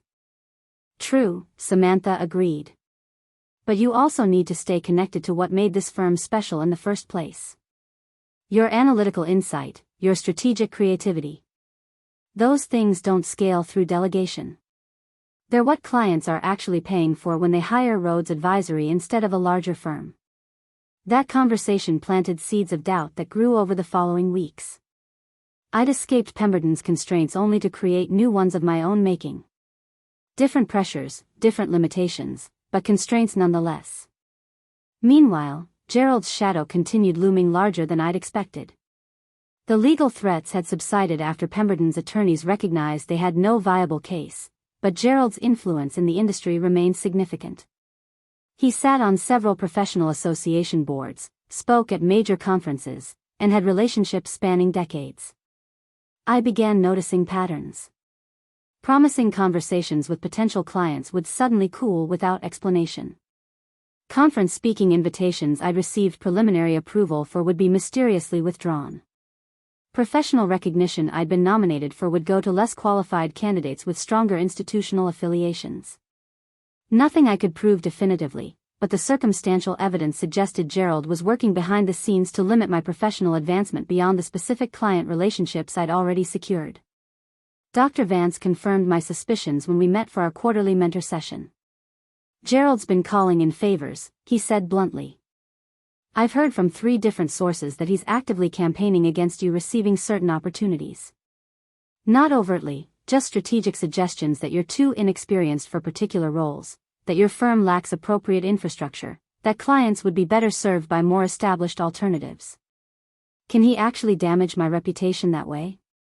In the short term, yes. He has relationships and credibility you're still building. But here's what Gerald doesn't understand. Reputation based on genuine results eventually outweighs reputation based on institutional position. You're building the former. His is increasingly the latter as Pemberton's actual service quality continues declining. How do I fight someone with that level of influence? You don't fight, Dr. Vance replied. You outperform. Every successful client engagement, every satisfied relationship, every demonstrated result builds your independent reputation. Gerald can't compete with that because he's too busy protecting his position to do actual excellent work. The advice was sound but unsatisfying. I wanted confrontation, direct challenge, some way to accelerate past Gerald's obstructionism. Instead, I was sentenced to patient excellence, building credibility through accumulated results rather than dramatic victories. Then an opportunity emerged that would force the confrontation I'd been both craving and dreading. Catalyst Financial Group, one of the region's 3 largest investment banks, put out an RFP for advisory services related to a major strategic initiative. They were considering a significant acquisition that would reshape their market position, and they needed independent analytical support throughout the evaluation and execution process. The engagement was worth approximately $800,000 over 12 months, with potential for ongoing relationship worth multiples of that initial figure. More importantly, Catalyst represented the kind of marquee client that would definitively establish Rhodes Advisory as a serious firm rather than a boutique operation. The RFP specifically invited both institutional firms and independent advisories to submit proposals. It was designed to encourage innovative approaches rather than defaulting to established players. Pemberton would obviously bid. So would every other major advisory firm in the region. The competition would be intense, and Gerald would pull every lever available to ensure his firm won. I gathered the team to discuss whether we should pursue the opportunity. Kevin was immediately enthusiastic. This is exactly the kind of engagement that validates everything we've been building. Samantha was more cautious. The resource commitment is significant. If we win, we'll need to expand the team substantially. If we lose after investing heavily in the proposal process, we've wasted time and money we could have spent on existing clients. There's also the Gerald factor, I added. He'll know we're bidding, and he'll do everything possible to undermine our credibility with Catalyst's selection committee. So we don't bid? Kevin challenged. We let fear of Gerald's influence prevent us from pursuing the opportunities we're qualified for? No, I said slowly, decision crystallizing as I spoke. We bid. But we do it strategically. We don't try to compete with Pemberton on their terms. We position ourselves as the alternative to institutional models that have failed to deliver innovation and genuine partnership. What followed was the most comprehensive proposal development I'd ever undertaken. We worked for 3 weeks, analyzing Catalyst's strategic position, developing customized methodologies for evaluating their acquisition target, and creating implementation frameworks that demonstrated both technical competence and creative insight. Unlike typical RFP responses that simply addressed the stated requirements, our proposal challenged several of Catalyst's underlying assumptions. We identified risks they hadn't considered and opportunities their internal analysis had missed. It was bold to the point of potentially alienating the selection committee, but differentiation required taking positions rather than simply agreeing with client perspectives. The proposal ran 68 pages, combining rigorous analysis with clear strategic recommendations. Samantha led the financial modeling section, Kevin developed the integration framework, and I focused on strategic positioning and organizational dynamics. Dr. Vance reviewed our draft and provided his typical unvarnished assessment. This is either going to win you the engagement or get you eliminated immediately. There's no middle ground. You're essentially telling them they're thinking about this wrong. Are we wrong in our analysis? I asked. No, you're right. But clients don't always appreciate being told they've missed important considerations. The question is whether Catalyst's leadership has the confidence to value independent thinking over comfortable agreement. We submitted the proposal on deadline and began the excruciating wait for Catalyst's response. The selection process would take 6 weeks, including preliminary reviews, shortlist presentations, and final committee decision. 3 weeks after submission, I received an email from Catalyst's CFO, a woman named Diana Ashford, requesting a preliminary meeting to discuss certain aspects of our proposal. The tone was professional but non-committal, giving no indication whether we were serious contenders or simply being interviewed for due diligence purposes. The meeting took place in Catalyst's executive conference room, a space that radiated power and permanence. Diana was accompanied by 2 other selection committee members, the chief strategy officer and head of corporate development. Your proposal was notable for several reasons, Diana began after preliminary introductions. Primarily because you challenged our analytical framework rather than simply responding to it. That was either remarkably confident or remarkably foolish. Hopefully the former, I replied calmly. We believe the highest value we can provide is independent thinking rather than validation of predetermined conclusions. If you wanted agreement, institutional firms can provide that efficiently. If you wanted genuine strategic insight, that requires occasionally uncomfortable honesty. The chief strategy officer leaned forward. Walk us through your critique of our target valuation methodology. Several committee members found your alternative approach intriguing but questioned the underlying assumptions. For the next 90 minutes, we engaged in detailed technical discussion about valuation frameworks, integration risks, and strategic positioning. The committee asked challenging questions, probed our assumptions, and tested whether our analytical approach was substantive or merely contrarian for differentiation purposes. Throughout the conversation, I felt energized in ways I hadn't experienced in months. This was the work I'd missed, the intellectual challenge of solving complex problems rather than managing processes and people. Samantha and Kevin contributed effectively, demonstrating our team's collective capability rather than dependence on any single individual. As the meeting concluded, Diana walked us to the elevator. We have 3 more finalist presentations this week, including Pemberton. Our selection committee will make a decision within 10 days. Can I ask what differentiates the finalist proposals? I said, knowing it was slightly forward but wanting intelligence about our competitive position. Diana considered carefully before responding.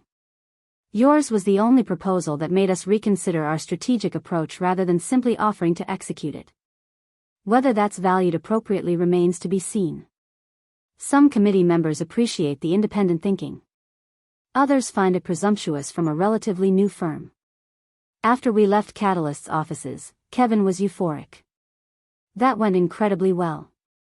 Did you see how engaged they were with our framework? Engagement isn't the same as selection, Samantha cautioned. They might appreciate our thinking without trusting us with the execution. She was right to temper expectations, but I felt surprisingly calm about the outcome. Win or lose, we'd demonstrated capability at the highest level. We'd competed directly against institutional firms without apology or defensive positioning. That itself represented progress. The call from Diana came 8 days later, earlier than expected. Natalie, I'm calling to inform you that Catalyst has selected Rhodes Advisory Partners for the engagement. Congratulations. I sat down, momentarily overwhelmed by relief and validation. Thank you. We're honored by your confidence. The selection wasn't unanimous, Diana continued. Some committee members were concerned about your firm's capacity and track record with engagements of this scale. But ultimately, the quality of your thinking and your willingness to challenge our assumptions won the day.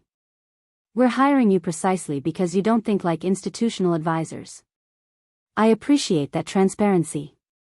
And I want to assure you that while we may be smaller than institutional alternatives, every engagement receives direct partner attention and our best strategic thinking. That's exactly what we're counting on. I should mention that Gerald Whitmore called me personally after learning we'd selected your firm. He suggested we were making a significant mistake, that you lacked the infrastructure and experience to handle an engagement of this complexity. My stomach tightened. I see. His call was remarkably similar to what I understand he did with Summit Capital when they selected you. It's becoming a pattern that reflects poorly on him rather than on you. Professional advisors don't typically try to undermine competitors after selection decisions are made. After the call ended, I allowed myself exactly 5 minutes of celebration before the enormity of what we'd committed to settled in. Catalyst represented our largest engagement by far, with expectations that would test every capability we'd built over the past year. But more than that, it represented direct validation that we could compete at the highest level against Pemberton despite Gerald's active opposition. Not through politics or connections, but through superior thinking and genuine client value. I gathered the team that afternoon to share the news. We won Catalyst. Which means the next 12 months are going to be the most challenging of our professional lives. This engagement will either establish Rhodes Advisory as a major player or expose limitations that prevent us from scaling beyond boutique operations. No pressure, Kevin joked, but his expression showed he understood the stakes. We'll need to expand the team significantly, Samantha noted. At least 3 more analysts, possibly 4. And we'll need more sophisticated project management infrastructure to coordinate work streams. Agreed, I said. Start identifying candidates. I'll work with our attorney on employment agreements and equity structures. We're transitioning from startup to established firm, whether we're ready or not. That evening, I sat alone in our office after everyone had left, processing the day's developments. 1 year ago, I'd been eating ramen in a depressing studio apartment, wondering if leaving Pemberton had been a catastrophic mistake. Now I was leading a firm that had just won an engagement that would generate nearly as much revenue as my entire first year in business. Gerald had tried to prevent this. He denied me recognition at Pemberton, attempted to steal clients when I went independent, threatened legal action, and actively worked to damage my professional reputation. Every step of the way, he'd underestimated both my capability and my determination. But the victory felt different than I'd imagined during those desperate early months. Less about defeating Gerald, more about proving something to myself. That merit could triumph despite systemic obstacles. That starting over was possible even after apparent failure. That building something meaningful was worth the risk and sacrifice required. My phone buzzed with a text from Lauren Fitzgerald at Summit Capital. Heard you won Catalyst. Well deserved. Your work for us has been exceptional, and I'm not surprised others are recognizing that. Congratulations. Then Patricia from Thornbridge, just got the news. Couldn't be happier for you. You've built something special, Natalie. Then Dr. Vance, the student has become the master. Proud of you. These messages meant more than the Catalyst engagement itself. Evidence that reputation built on results was becoming self-sustaining, generating opportunities through demonstrated excellence rather than desperate business development. I was finally building the career I'd always wanted. Not the one Gerald had promised and failed to deliver at Pemberton, but something better. Something I controlled, something that reflected my values, something that would succeed or fail based on my decisions rather than someone else's arbitrary judgment. The climb wasn't over. Catalyst would test us in ways we hadn't experienced yet. Gerald would undoubtedly continue his behind-the-scenes campaign of professional obstruction.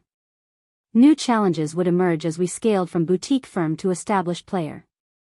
But for the first time since that humiliating promotion meeting, I wasn't just surviving or proving something.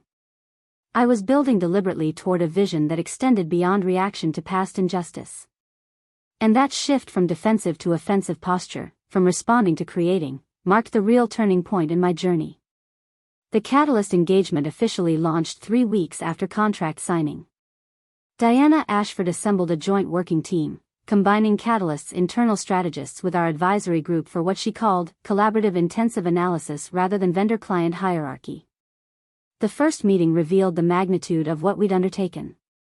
Catalyst was considering acquiring Meridian Financial Services, a regional competitor with complex operations across 8 states, outdated technology infrastructure, and cultural dynamics that would make integration challenging. The target valuation was $350 million. The strategic rationale was compelling, but the execution risks were substantial.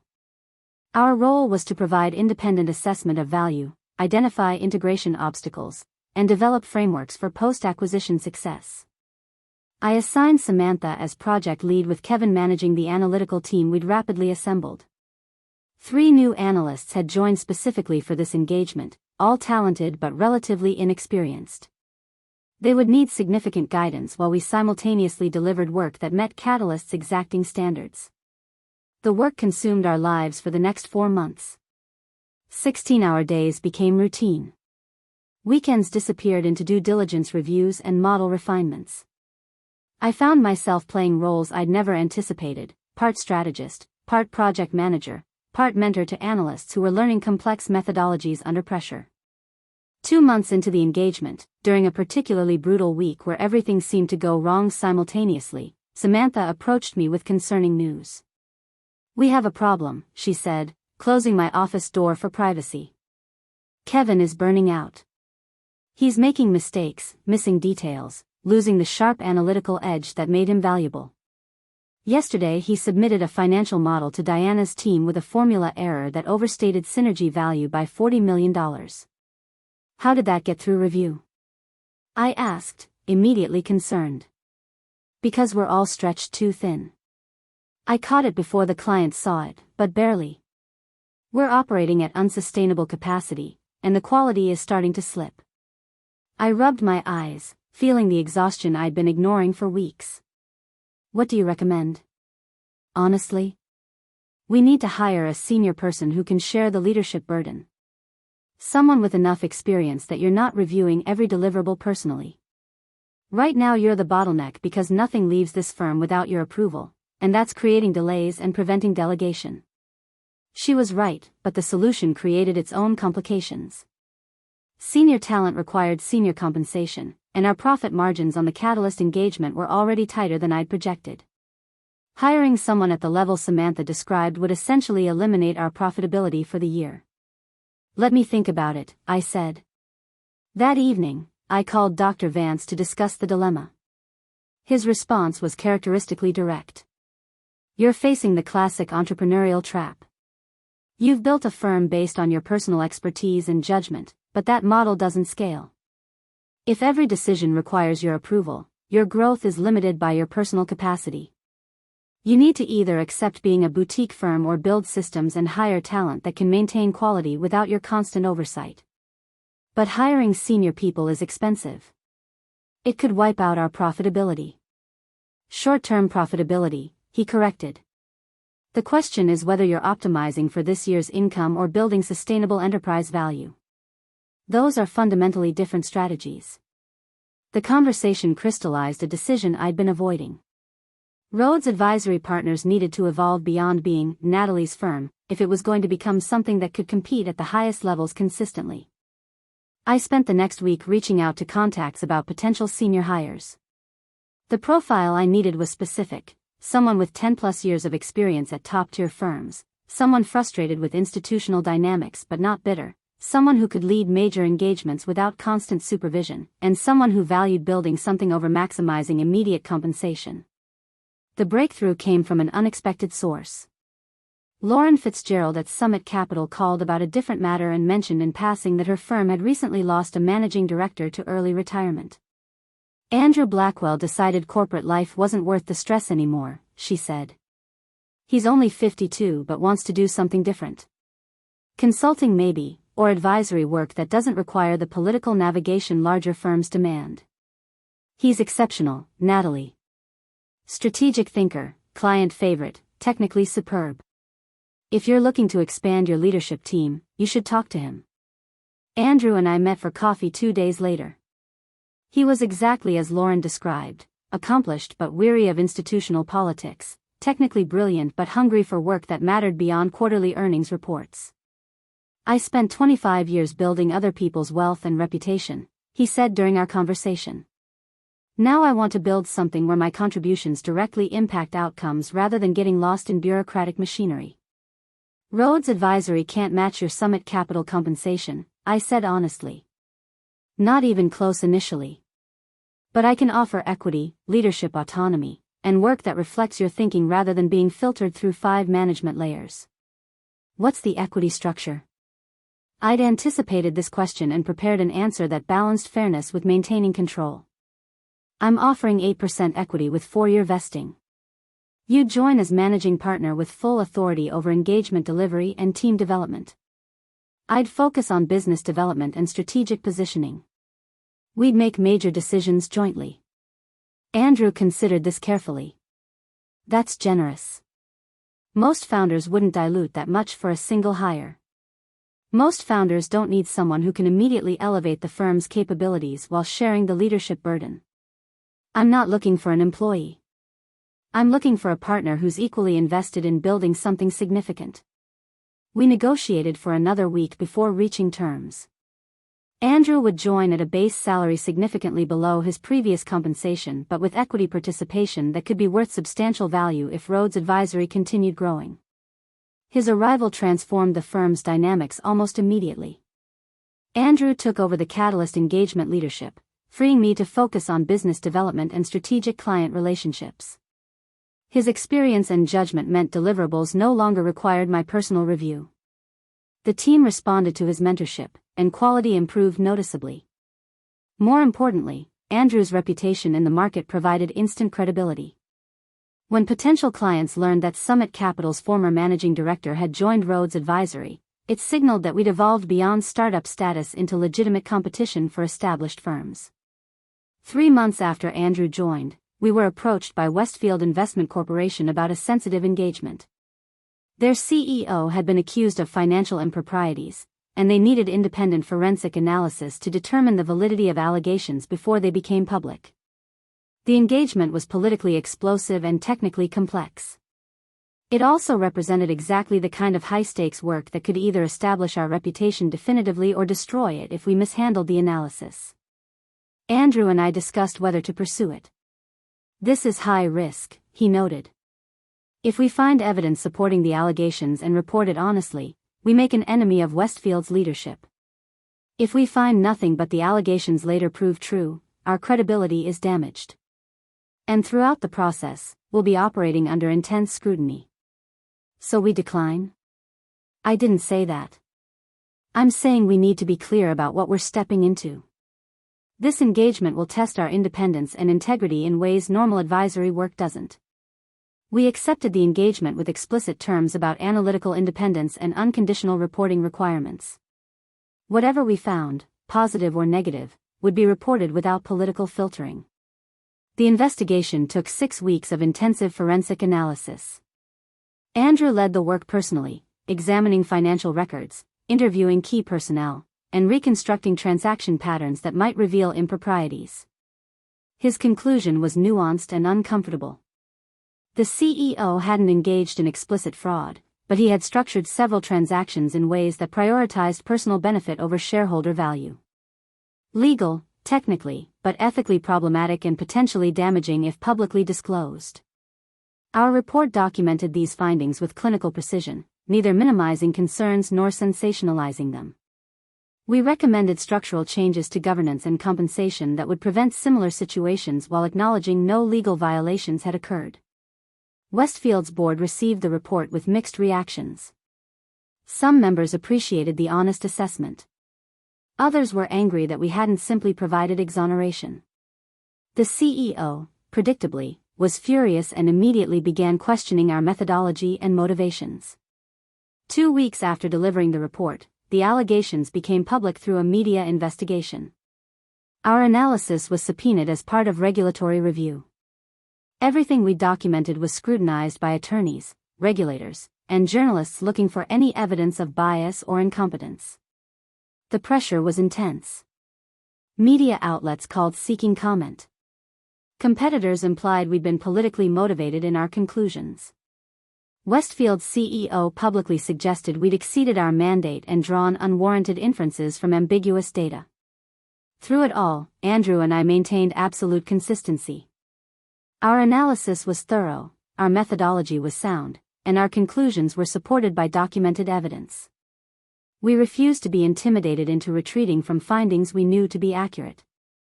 The vindication came 4 months later when regulatory investigators released their own report substantially confirming our analysis. While no criminal charges were filed, the CEO was forced to resign, and Westfield implemented governance reforms closely aligned with our recommendations. The industry took notice. Not just of our analytical capabilities, but of our willingness to deliver uncomfortable truths despite political pressure. Several potential clients reached out specifically citing the Westfield engagement as evidence that Rhodes Advisory could be trusted to provide independent judgment rather than client-pleasing validation. But the most significant response came from an unexpected source. I received an email from Pemberton Associates Executive Committee requesting a confidential meeting to discuss potential acquisition of Rhodes Advisory Partners. The message was carefully worded, emphasizing mutual benefit and strategic alignment while avoiding any acknowledgement of our competitive success or their previous attempts to undermine us. The sheer audacity was remarkable. After denying me partnership, stealing credit for my work, threatening legal action, and actively working to damage my reputation, Pemberton now wanted to acquire the firm I'd built despite their obstruction. I forwarded the email to Andrew with a single question: your thoughts? His response came within minutes. Classic institutional playbook. Can't compete, so acquire. The question is whether there's any scenario where selling makes sense for us. We discussed the possibility over lunch. Andrew played devil's advocate, outlining potential benefits. Immediate liquidity, access to Pemberton's broader resources, reduced personal risk, validation of everything we'd built. But the more we talked, the clearer the answer became. I didn't leave Summit Capital to become part of another institutional firm, Andrew said. And you didn't leave Pemberton to eventually return under different terms. We're building something that matters precisely because it's independent. Agreed, I replied. But I want to handle this strategically. Not a simple rejection, but a response that clearly communicates we're not interested in being acquired by anyone, especially not Pemberton. The response I drafted was professionally polite but unambiguous. I thanked the executive committee for their interest, acknowledged the strategic logic they'd outlined, and declined definitively. The final paragraph was carefully crafted to send a specific message. Rhodes Advisory Partners was founded on the principle that exceptional client service requires independence from the institutional constraints and political dynamics that often compromise advisory quality at larger firms. While we respect Pemberton's market position, our growth strategy is predicated on maintaining the independence that has enabled our success. We have no current or future interest in acquisition by institutional firms whose models we explicitly position ourselves against. Gerald's response arrived within 24 hours. Not through official channels, but via a terse personal email. Your arrogance will be your downfall, Natalie. You've had some success with a handful of clients, and now you think you can lecture firms that have been successful for decades. Enjoy your moment. Independence is lonely when the market inevitably turns against you. I read his message twice, analyzing the emotion beneath the professional language. Gerald wasn't just angry about the acquisition rejection. He was threatened by what Rhodes Advisory represented, proof that his institutional model was vulnerable to competition based on genuine merit rather than brand recognition and market position. I didn't respond to his email. There was nothing to say. Our firms would continue competing, and results would determine whose model better served clients. But that evening, reviewing our financial performance for the year, I recognized how far we'd come. Revenue approaching $3 million. Team of 12 talented professionals. Marquee clients across multiple sectors. Reputation for analytical rigor and independence that was generating opportunities organically. Most significantly, we'd proven that building something meaningful was possible outside traditional institutional structures. Not easy, not comfortable, but possible for those willing to endure the uncertainty and sacrifice required. The woman who'd left Pemberton 18 months earlier would barely recognize the firm I now led. Not just in scale, but in purpose and positioning. We weren't trying to become another version of Pemberton. We were building the alternative that clients increasingly sought: expertise without bureaucracy, partnership without politics, results without institutional self-interest. Gerald had spent his career climbing institutional hierarchies, accumulating titles and influence within established structures. I'd spent the past 18 months building something those structures couldn't replicate or acquire. Both paths led to success, but only one led to the kind of independence I discovered I valued above all else.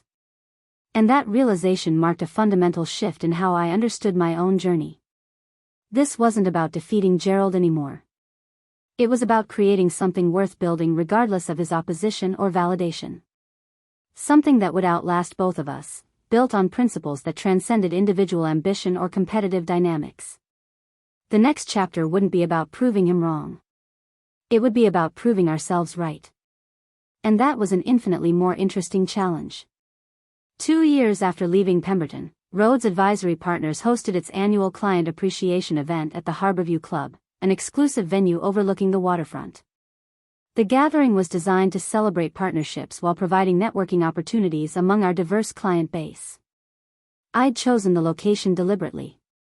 Elegant but not ostentatious, impressive but not intimidating.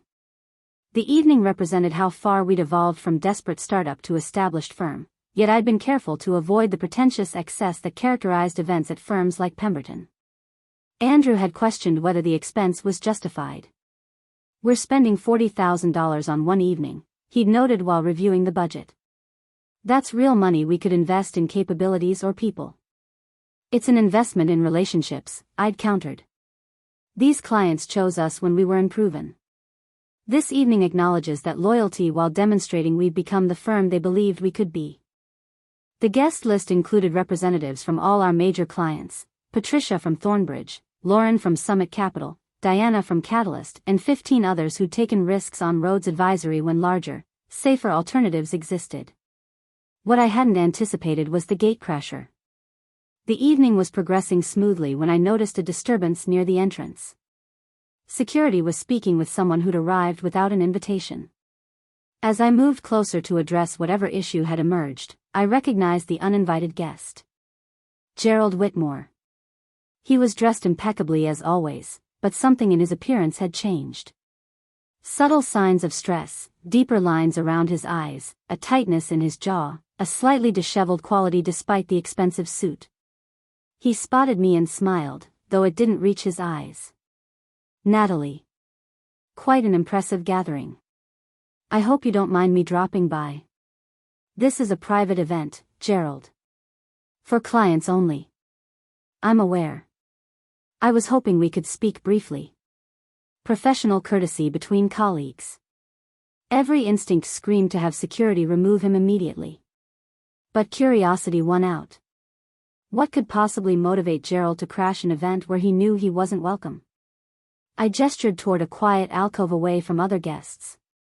5 minutes. We moved to the private space, and Gerald's confident facade cracked slightly.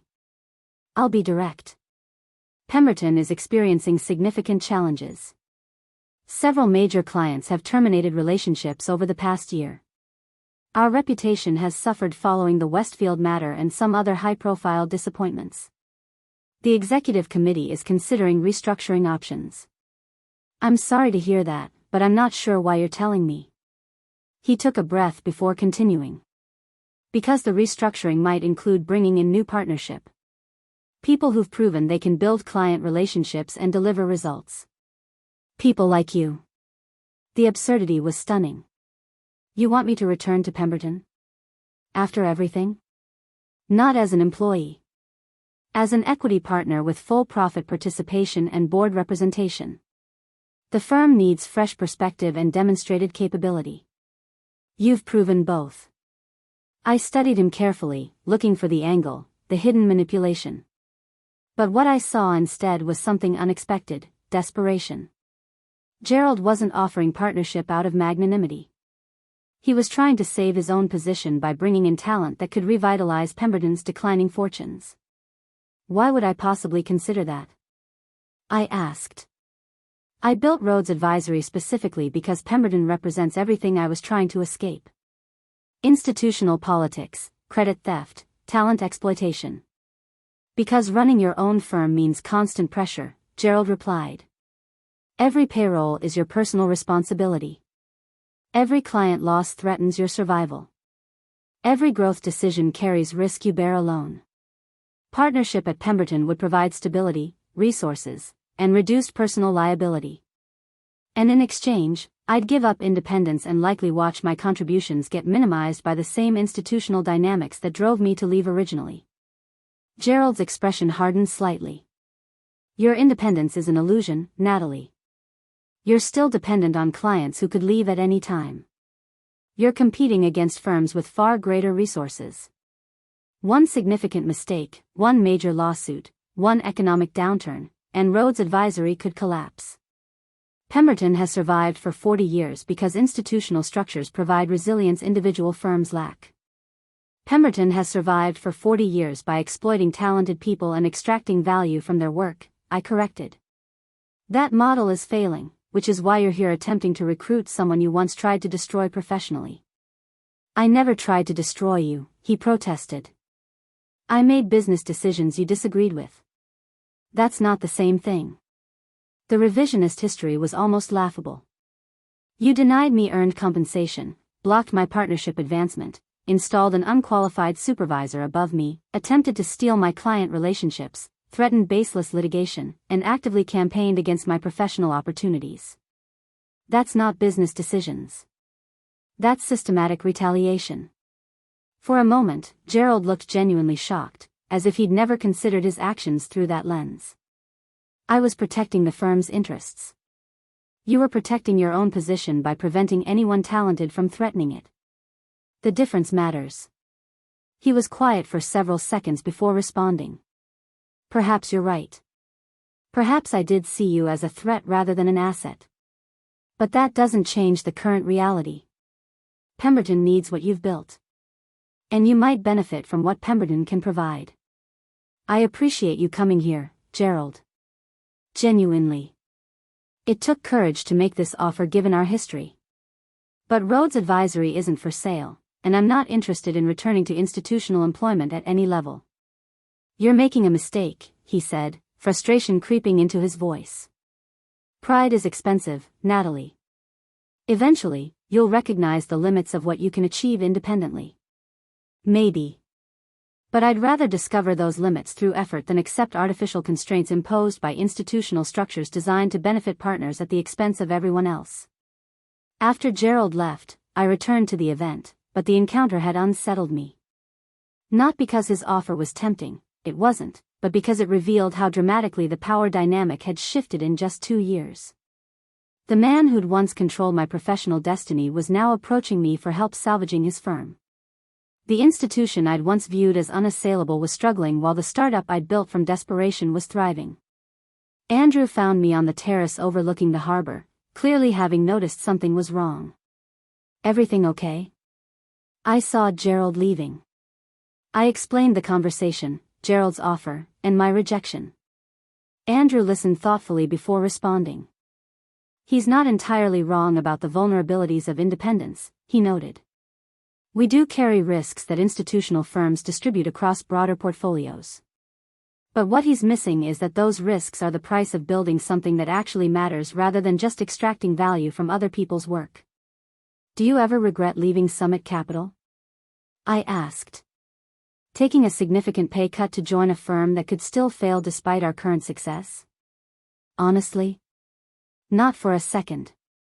At Summit, I was wealthy but increasingly miserable. Here, I'm building something I believe in alongside people I respect. That's worth more than the compensation differential." The event continued successfully, but Gerald's appearance had cast a shadow I couldn't entirely shake. That night, lying awake in my apartment, I found myself questioning assumptions I'd held since leaving Pemberton. Was independence genuinely valuable, or just ego-driven rejection of institutional structures? Was Rhodes Advisory truly building something sustainable, or were we succeeding temporarily before inevitable challenges exposed our limitations? Was I motivating my team toward meaningful work, or exploiting their talent the same way Gerald had exploited mine? The next morning, I called an all-hands meeting. Our team had grown to 18 people, most of whom had joined because they believed in what we were building. They deserved honesty about the uncertainties I was grappling with. "I want to talk about what Rhodes Advisory is and where we're heading," I began once everyone had gathered. "Last night, Gerald Whitmore offered me partnership at Pemberton. I declined, but the conversation raised questions I think we should address openly." I outlined the vulnerabilities Gerald had identified. Client concentration risk, resource limitations, competitive disadvantages against larger firms, personal financial exposure, succession uncertainty. "These are real concerns," I continued. "We don't have the safety nets institutional firms provide. Every one of us could make more money with better benefits at established firms. So I want to ask directly, why are you here? What makes Rhodes Advisory worth the trade-offs?" The silence that followed was uncomfortable. Then Samantha spoke up. "I'm here because my work matters. At my previous firm, I was producing analysis that partners took credit for while I remained invisible. Here, clients know my name. They value my thinking. When I solve a problem, I see the impact directly rather than through 5 layers of institutional hierarchy." Kevin added his perspective. "I'm here because I'm learning faster than I ever could at a traditional firm. You and Andrew treat me like a professional capable of growth rather than a junior resource to be exploited. That accelerated development is worth more than higher starting compensation." Others shared similar sentiments. Autonomy, meaningful work, direct impact, genuine mentorship, ownership in building something rather than maintaining someone else's structure. Andrew, who'd been listening quietly, finally spoke. "Here's what Gerald doesn't understand. Institutional firms optimize for institutional survival, not individual flourishing. They extract value from talented people while providing just enough compensation and advancement to prevent departure. That model works until talented people realize they can build alternatives that better align with their values. Which is exactly what's happening across this industry." His words crystallized something I'd been struggling to articulate. Rhodes Advisory wasn't just a business. It was a rejection of the extractive model that had dominated professional services for decades. We were proving that a different approach was possible, one that valued individual contribution, distributed rewards fairly, and prioritized sustainable client relationships over short-term profit maximization. 3 weeks after the client event, I received unexpected news that would test everything we'd built. Patricia Drummond called with information she'd heard through industry channels. Pemberton Associates was pursuing aggressive acquisition strategy, targeting several mid-sized advisory firms to consolidate market position and restore competitive standing. "They're offering substantial premiums," Patricia explained. Enough to tempt firms that are successful but not yet profitable at scale. And Natalie, word is that Rhodes Advisory is at the top of their target list. Gerald's apparently convinced the executive committee that acquiring your firm is essential to Pemberton's strategic recovery. We're not for sale, I replied immediately. I know. But you should understand the pressure that's coming. Pemberton has resources to make life difficult for firms that refuse acquisition. They can undercut on pricing, poach key personnel with inflated offers, tie up your time with spurious litigation. This isn't just Gerald being vindictive. This is institutional strategy to eliminate competitive threats. After the call, I briefed Andrew on this development. His response was pragmatic. We need to fortify our position. Client contracts with longer terms and higher switching costs. Key employee agreements with retention provisions. Stronger financial reserves to weather any competitive assault. And most importantly, we need to accelerate growth so we're too large and established for Pemberton to credibly target. What followed was the most intensive strategic planning we'd undertaken. We identified expansion opportunities, geographic markets where we had no presence, service capabilities we could develop, client segments we'd underserved. The plan that emerged was ambitious. Open a second office in a major metropolitan area outside our current region. Hire senior talent in 3 specialized practice areas. Target 25% revenue growth over the next 18 months through both organic development and selective small firm acquisitions. It was risky. Aggressive expansion could strain resources and dilute quality. But maintaining current scale would leave us vulnerable to institutional competitors with advantages we couldn't match without growth. I presented the strategy to our team in a series of meetings designed to ensure everyone understood both the opportunity and the risks. The response was overwhelmingly supportive, with several team members volunteering to relocate or take on expanded responsibilities to enable the expansion. This is what we signed up for, Kevin said during one planning session. Building something significant rather than comfortable. If we wanted safety, we'd all be at institutional firms collecting steady paychecks. 6 months into executing the expansion strategy, Rhodes Advisory looked fundamentally different. We'd opened an office in Millbrook, a financial hub 300 miles away, staffed with 5 people including a senior partner we'd recruited from a struggling competitor. Our specialized practices in healthcare advisory, technology sector consulting, and family office services were generating new client relationships outside our traditional base. Revenue was tracking toward $4.8 million for the year, representing 40% growth. Our team had expanded to 26 people across 2 offices. We'd completed 2 small acquisitions, absorbing talented professionals from firms that had decided independence was unsustainable. But growth created new challenges. Quality control across multiple locations. Cultural consistency as we integrated people from different backgrounds. Decision-making processes that worked with 12 people but strained with 26. Most concerningly, I was losing the direct client connection that had always been our competitive advantage. Too many meetings, too many management responsibilities, too much time spent on infrastructure rather than the analytical work that had built our reputation. One evening, working late at the office, I found myself reviewing deliverables from the Millbrook team. The work was professionally competent but lacked the distinctive insight that characterized our best analysis. It was adequate, but adequate wasn't why clients hired Rhodes Advisory. Samantha appeared in my doorway, clearly working late herself. You look troubled. I'm wondering if we're growing ourselves into mediocrity, I admitted.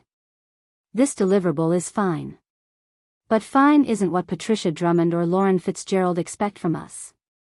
They expect exceptional, and I'm not sure we're maintaining that standard as we scale. Growth requires trade-offs, Samantha noted. We can't maintain boutique quality at institutional scale. Something has to give. Then maybe we're pursuing the wrong strategy, I said. Maybe the answer isn't competing with institutional firms on their terms. Maybe it's being excellent at the scale that allows excellence rather than adequate at the scale that maximizes revenue. The conversation sparked a fundamental reassessment. Over the following weeks, Andrew and I debated whether our expansion strategy was building the firm we actually wanted or simply creating a smaller version of what we'd left behind.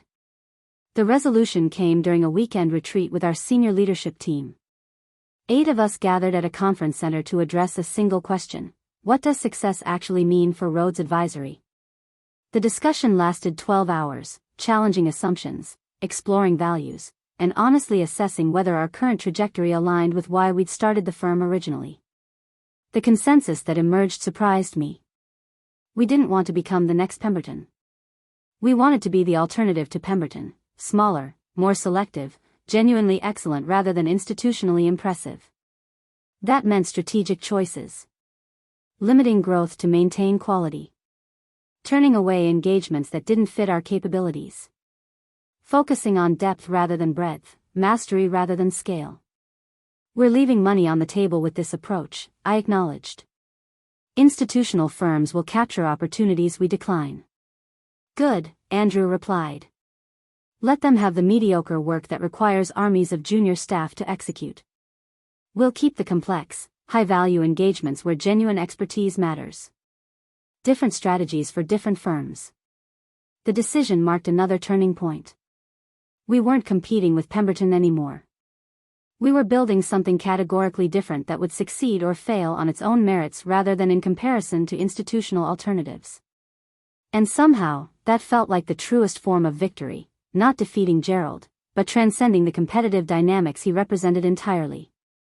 The invitation arrived on a Tuesday morning, 3 years after I'd walked out of Pemberton's offices carrying a single cardboard box. Heavy cardstock, formal script, the kind of stationery that announced significance before you read the actual words. The Financial Services Leadership Council cordially invites Natalie Rhodes to deliver the keynote address at the annual Industry Summit. Theme: Innovation and Independence in Modern Financial Advisory. I stared at the invitation, processing its implications. The Leadership Council represented the industry's most influential figures, senior partners from major firms, regulatory officials, academic thought leaders. Their annual summit drew over 500 attendees and shaped industry conversation for the following year. 3 years ago, I'd been deemed unworthy of partnership at a single firm. Now I was being asked to address the industry's leadership about the future of financial advisory services. Andrew noticed my expression when he stopped by my office. Good news or complicated news?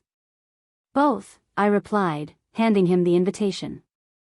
They want me to keynote their summit. Speaking slot that Gerald has held for the past 4 years. His eyebrows rose. That's not coincidental. The council is making a statement about whose vision they believe represents the industry's future. The summit was scheduled for 6 weeks out, giving me limited time to prepare remarks that would justify the council's confidence while advancing ideas I believed would genuinely improve the industry. I spent the next month developing a presentation that was part business case, part philosophical argument, and part direct challenge to assumptions that had governed financial advisory services for decades. The core thesis: institutional scale had become confused with institutional value, and the future belonged to firms that prioritized genuine expertise over organizational complexity. The week before the summit, I received an unexpected call from Gerald himself. Natalie, I understand you're keynoting the Leadership Council Summit. His tone was carefully neutral, giving away nothing. That's correct. I wanted to reach out personally. Professional courtesy. The keynote is an influential platform, and I hope you'll use it responsibly. Meaning? Meaning the industry benefits from measured evolution rather than revolutionary rhetoric. Your success with Rhodes Advisory is noteworthy, but it doesn't necessarily translate to broader strategic guidance for established firms serving different client segments. I recognized the subtext. Gerald was concerned I'd use the platform to criticize institutional models, potentially damaging Pemberton's reputation and market position. He was asking, however indirectly, that I moderate my message to avoid threatening established players. I appreciate the concern, I replied evenly. But I'm going to present ideas I believe will genuinely advance the industry, regardless of whether they're comfortable for firms invested in traditional models. Just remember that criticizing institutions that have served clients successfully for decades might come across as arrogant from someone who's only been independent for 3 years. Noted. Was there anything else? After a pause, Gerald said something I hadn't expected. For what it's worth, I underestimated you. Significantly. What you've built is impressive, and I regret how things ended between us. The admission was so unexpected that I wasn't sure how to respond. Thank you for saying that. It doesn't change our competitive dynamic, he continued. Pemberton and Rhodes Advisory will continue competing for clients and opportunities. But I wanted you to know that I respect what you've accomplished, even as I work to ensure Pemberton remains the stronger alternative. After we hung up, I sat processing the conversation. Gerald's acknowledgement wasn't quite an apology. It didn't address the specific ways he'd undermined me, but it represented more self-awareness than I'd thought him capable of. More importantly, it confirmed that the power dynamic had fundamentally shifted. Gerald no longer saw me as a threat to be eliminated but as a competitor to be respected. That recognition mattered more than I'd anticipated. The summit took place at the Grand Harbor Hotel, a sprawling conference facility hosting hundreds of financial services professionals. I arrived early, reviewing my presentation materials one final time while attendees filtered into the ballroom. From backstage, I could see familiar faces in the audience. Patricia from Thornbridge, Lauren from Summit Capital, Diana from Catalyst. Dr. Vance had come to support me. Even some former Pemberton colleagues who'd reached out over the years to express admiration for what I'd built. And there, near the back of the ballroom, Gerald Whitmore sat with several other Pemberton partners. His presence could have been intimidating, but instead it felt oddly appropriate. The man who'd catalyzed my journey by denying me what I'd earned would now hear me address the industry from a platform he'd once dominated. The council president introduced me with remarks emphasizing my remarkable trajectory from institutional analyst to independent firm founder, and my firm's demonstrated ability to compete with established players through innovation and client focus. I stepped to the podium, looked out at 500 industry leaders, and began. 3 years ago, I sat in a promotion meeting where I was told that despite closing the largest deal in my firm's history, I wouldn't receive the promised bonus or partnership advancement. The explanation was that I lacked the executive presence required for leadership. The room went completely silent. This wasn't the typical keynote opening. That experience wasn't unique to me or my former employer. It represents a systemic pattern in our industry where talent is extracted, contributions are minimized, and advancement depends more on institutional politics than demonstrated capability. We've built an industry that talks about meritocracy while practicing credentialism and connection-based advancement. I paused, letting that land before continuing. Rhodes Advisory Partners exists because that model is failing. Not slowly, not eventually, but right now. Clients increasingly recognize that institutional brand doesn't guarantee quality. Talented professionals increasingly recognize that building independently offers better alignment between contribution and reward. And the market increasingly rewards specialization and genuine expertise over scale and institutional affiliation. For the next 40 minutes, I outlined a vision for financial advisory services built on different principles. Smaller teams with deeper expertise. Direct partner engagement rather than delegated junior work. Compensation structures that rewarded contribution rather than seniority. Client relationships based on demonstrated value rather than institutional reputation. I supported every argument with data from Rhodes Advisory's experience, client feedback studies, and industry trends showing systematic shifts away from traditional institutional models. The response that followed was mixed but intense. Some audience members nodded vigorously. Others looked uncomfortable or skeptical. Gerald's expression was carefully neutral, giving away nothing. During the Q&A session, questions ranged from supportive to hostile. One senior partner from a major firm challenged whether boutique models could scale to serve large institutional clients requiring comprehensive capabilities. That's exactly the right question, I replied. And my answer is, maybe they can't. Maybe the future includes both institutional firms serving certain client segments and specialized firms serving others. The mistake is assuming one model must dominate. The market is large enough for multiple approaches, and clients benefit from having genuine alternatives rather than minor variations on institutional themes. Another questioner asked whether my criticism of institutional firms was simply rationalization for my own inability to succeed within them. That's fair to ask, I acknowledged. But consider this, if institutional models genuinely rewarded merit and capability, would talented professionals keep leaving to build independent alternatives?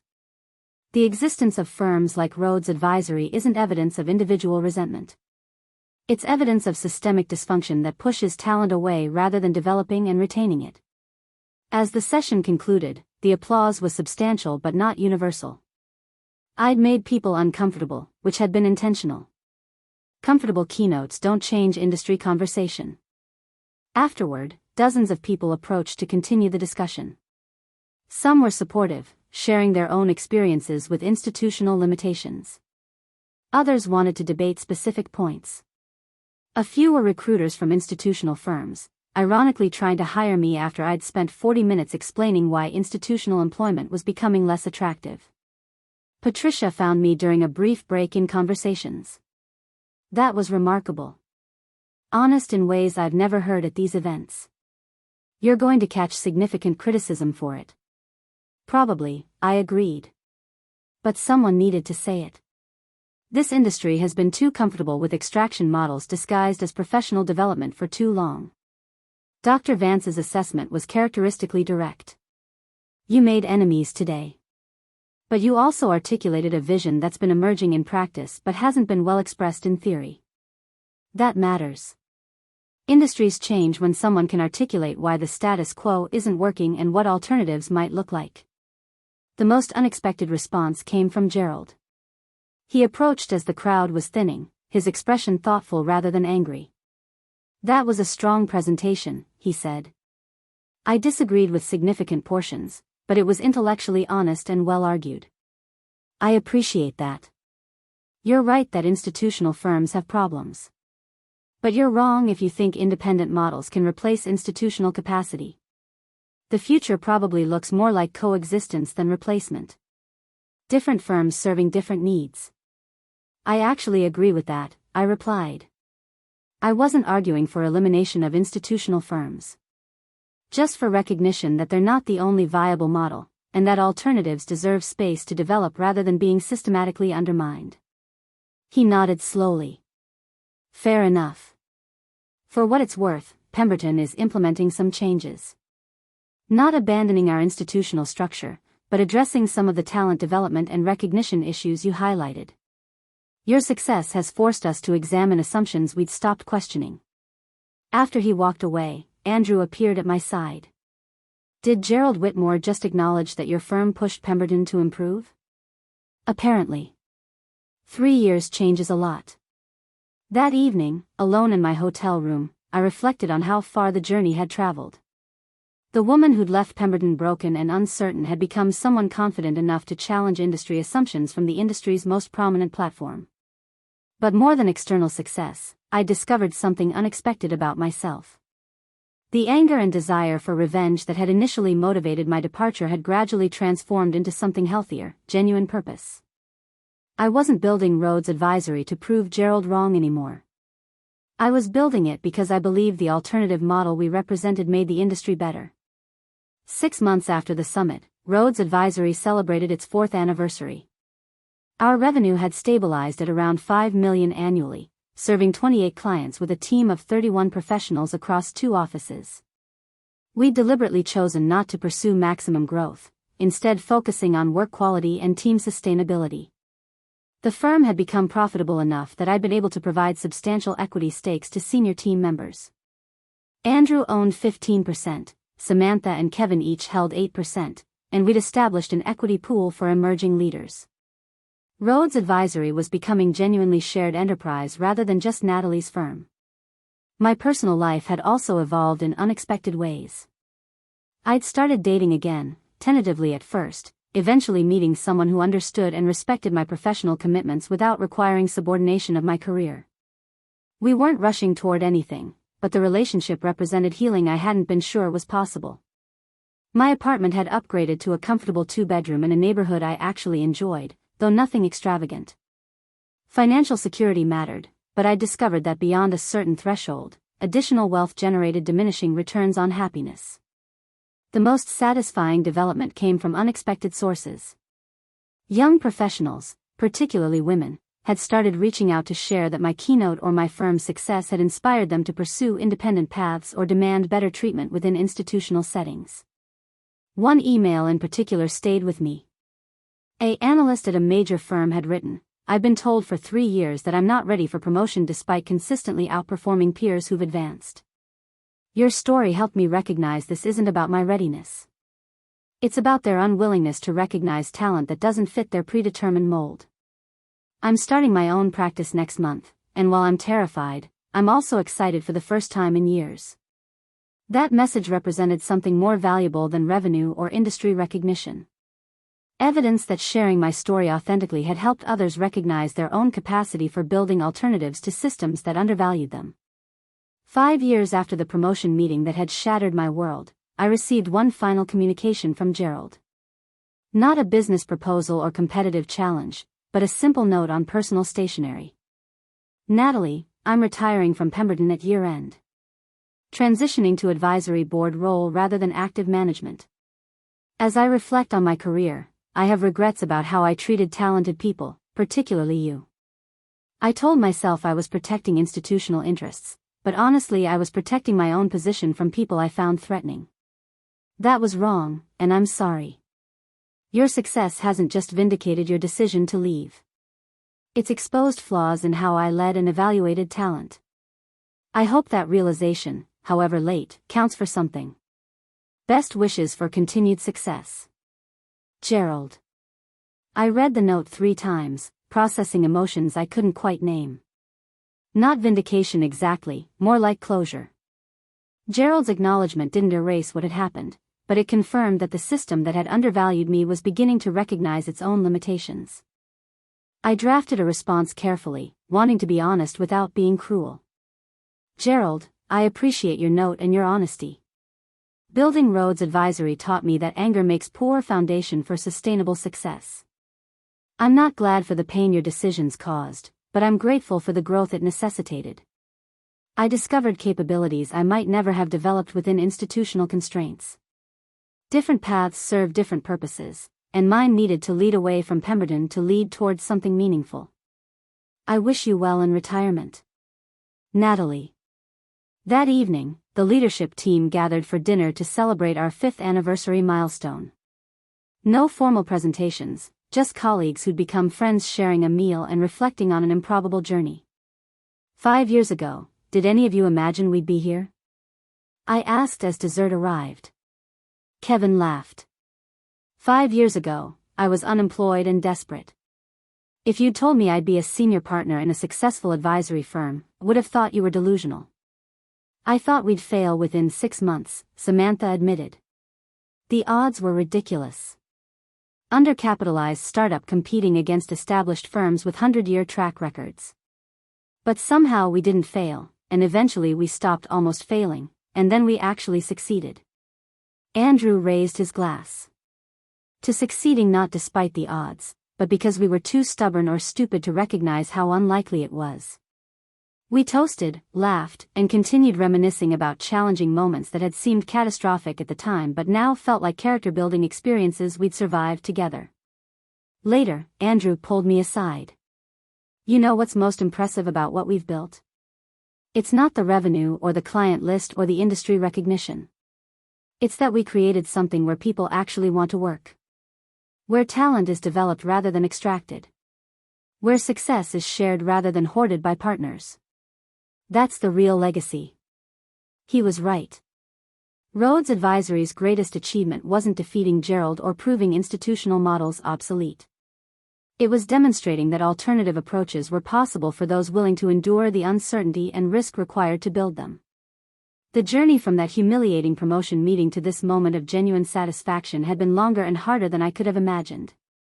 There had been moments of despair, periods of doubt, and countless sacrifices along the way. But standing with my team, celebrating something we'd built together through shared effort and mutual commitment, I recognized a truth that had taken years to fully understand. Gerald's denial hadn't stolen my future. It had revealed a future I would never have discovered if everything had gone according to my original plan. The partnership I'd sought at Pemberton would have been comfortable but constraining. The success I'd built independently was difficult but liberating. Sometimes the greatest gift is having what you thought you wanted denied, creating space for discovering what you actually need. My phone buzzed with a text from my mother, saw your latest interview in the Financial Times. Your father and I are so proud. Not of your success, though that's wonderful. Of your character through the challenges. Love you. I smiled, recognizing that her distinction mattered. Success was external validation. Character was internal compass. The former fluctuated with circumstances. The latter persisted regardless. 5 years ago, Gerald had chuckled when I mentioned my bonus, dismissing my contributions and denying my worth. Today, I led a firm that competed successfully against his, lived according to principles I believed in, and helped talented people build careers that valued them appropriately. His face when he'd first realized what I'd built had indeed been priceless. But even more valuable was my own face in the mirror each morning, reflecting someone who transformed catastrophe into creation, rejection into redemption, and betrayal into the catalyst for building something genuinely meaningful. The woman who'd walked out of Pemberton carrying a cardboard box wouldn't recognize the person I'd become. Not because of external trappings of success, but because of internal transformation from someone seeking validation to someone creating value. And that journey, with all its pain and uncertainty and eventual triumph, represented the truest form of success, not defeating someone who'd underestimated me, but discovering the person I'd always had the capacity to become. Gerald's chuckle had been the beginning of my story, not its conclusion. And the story I'd written since then belonged entirely to me.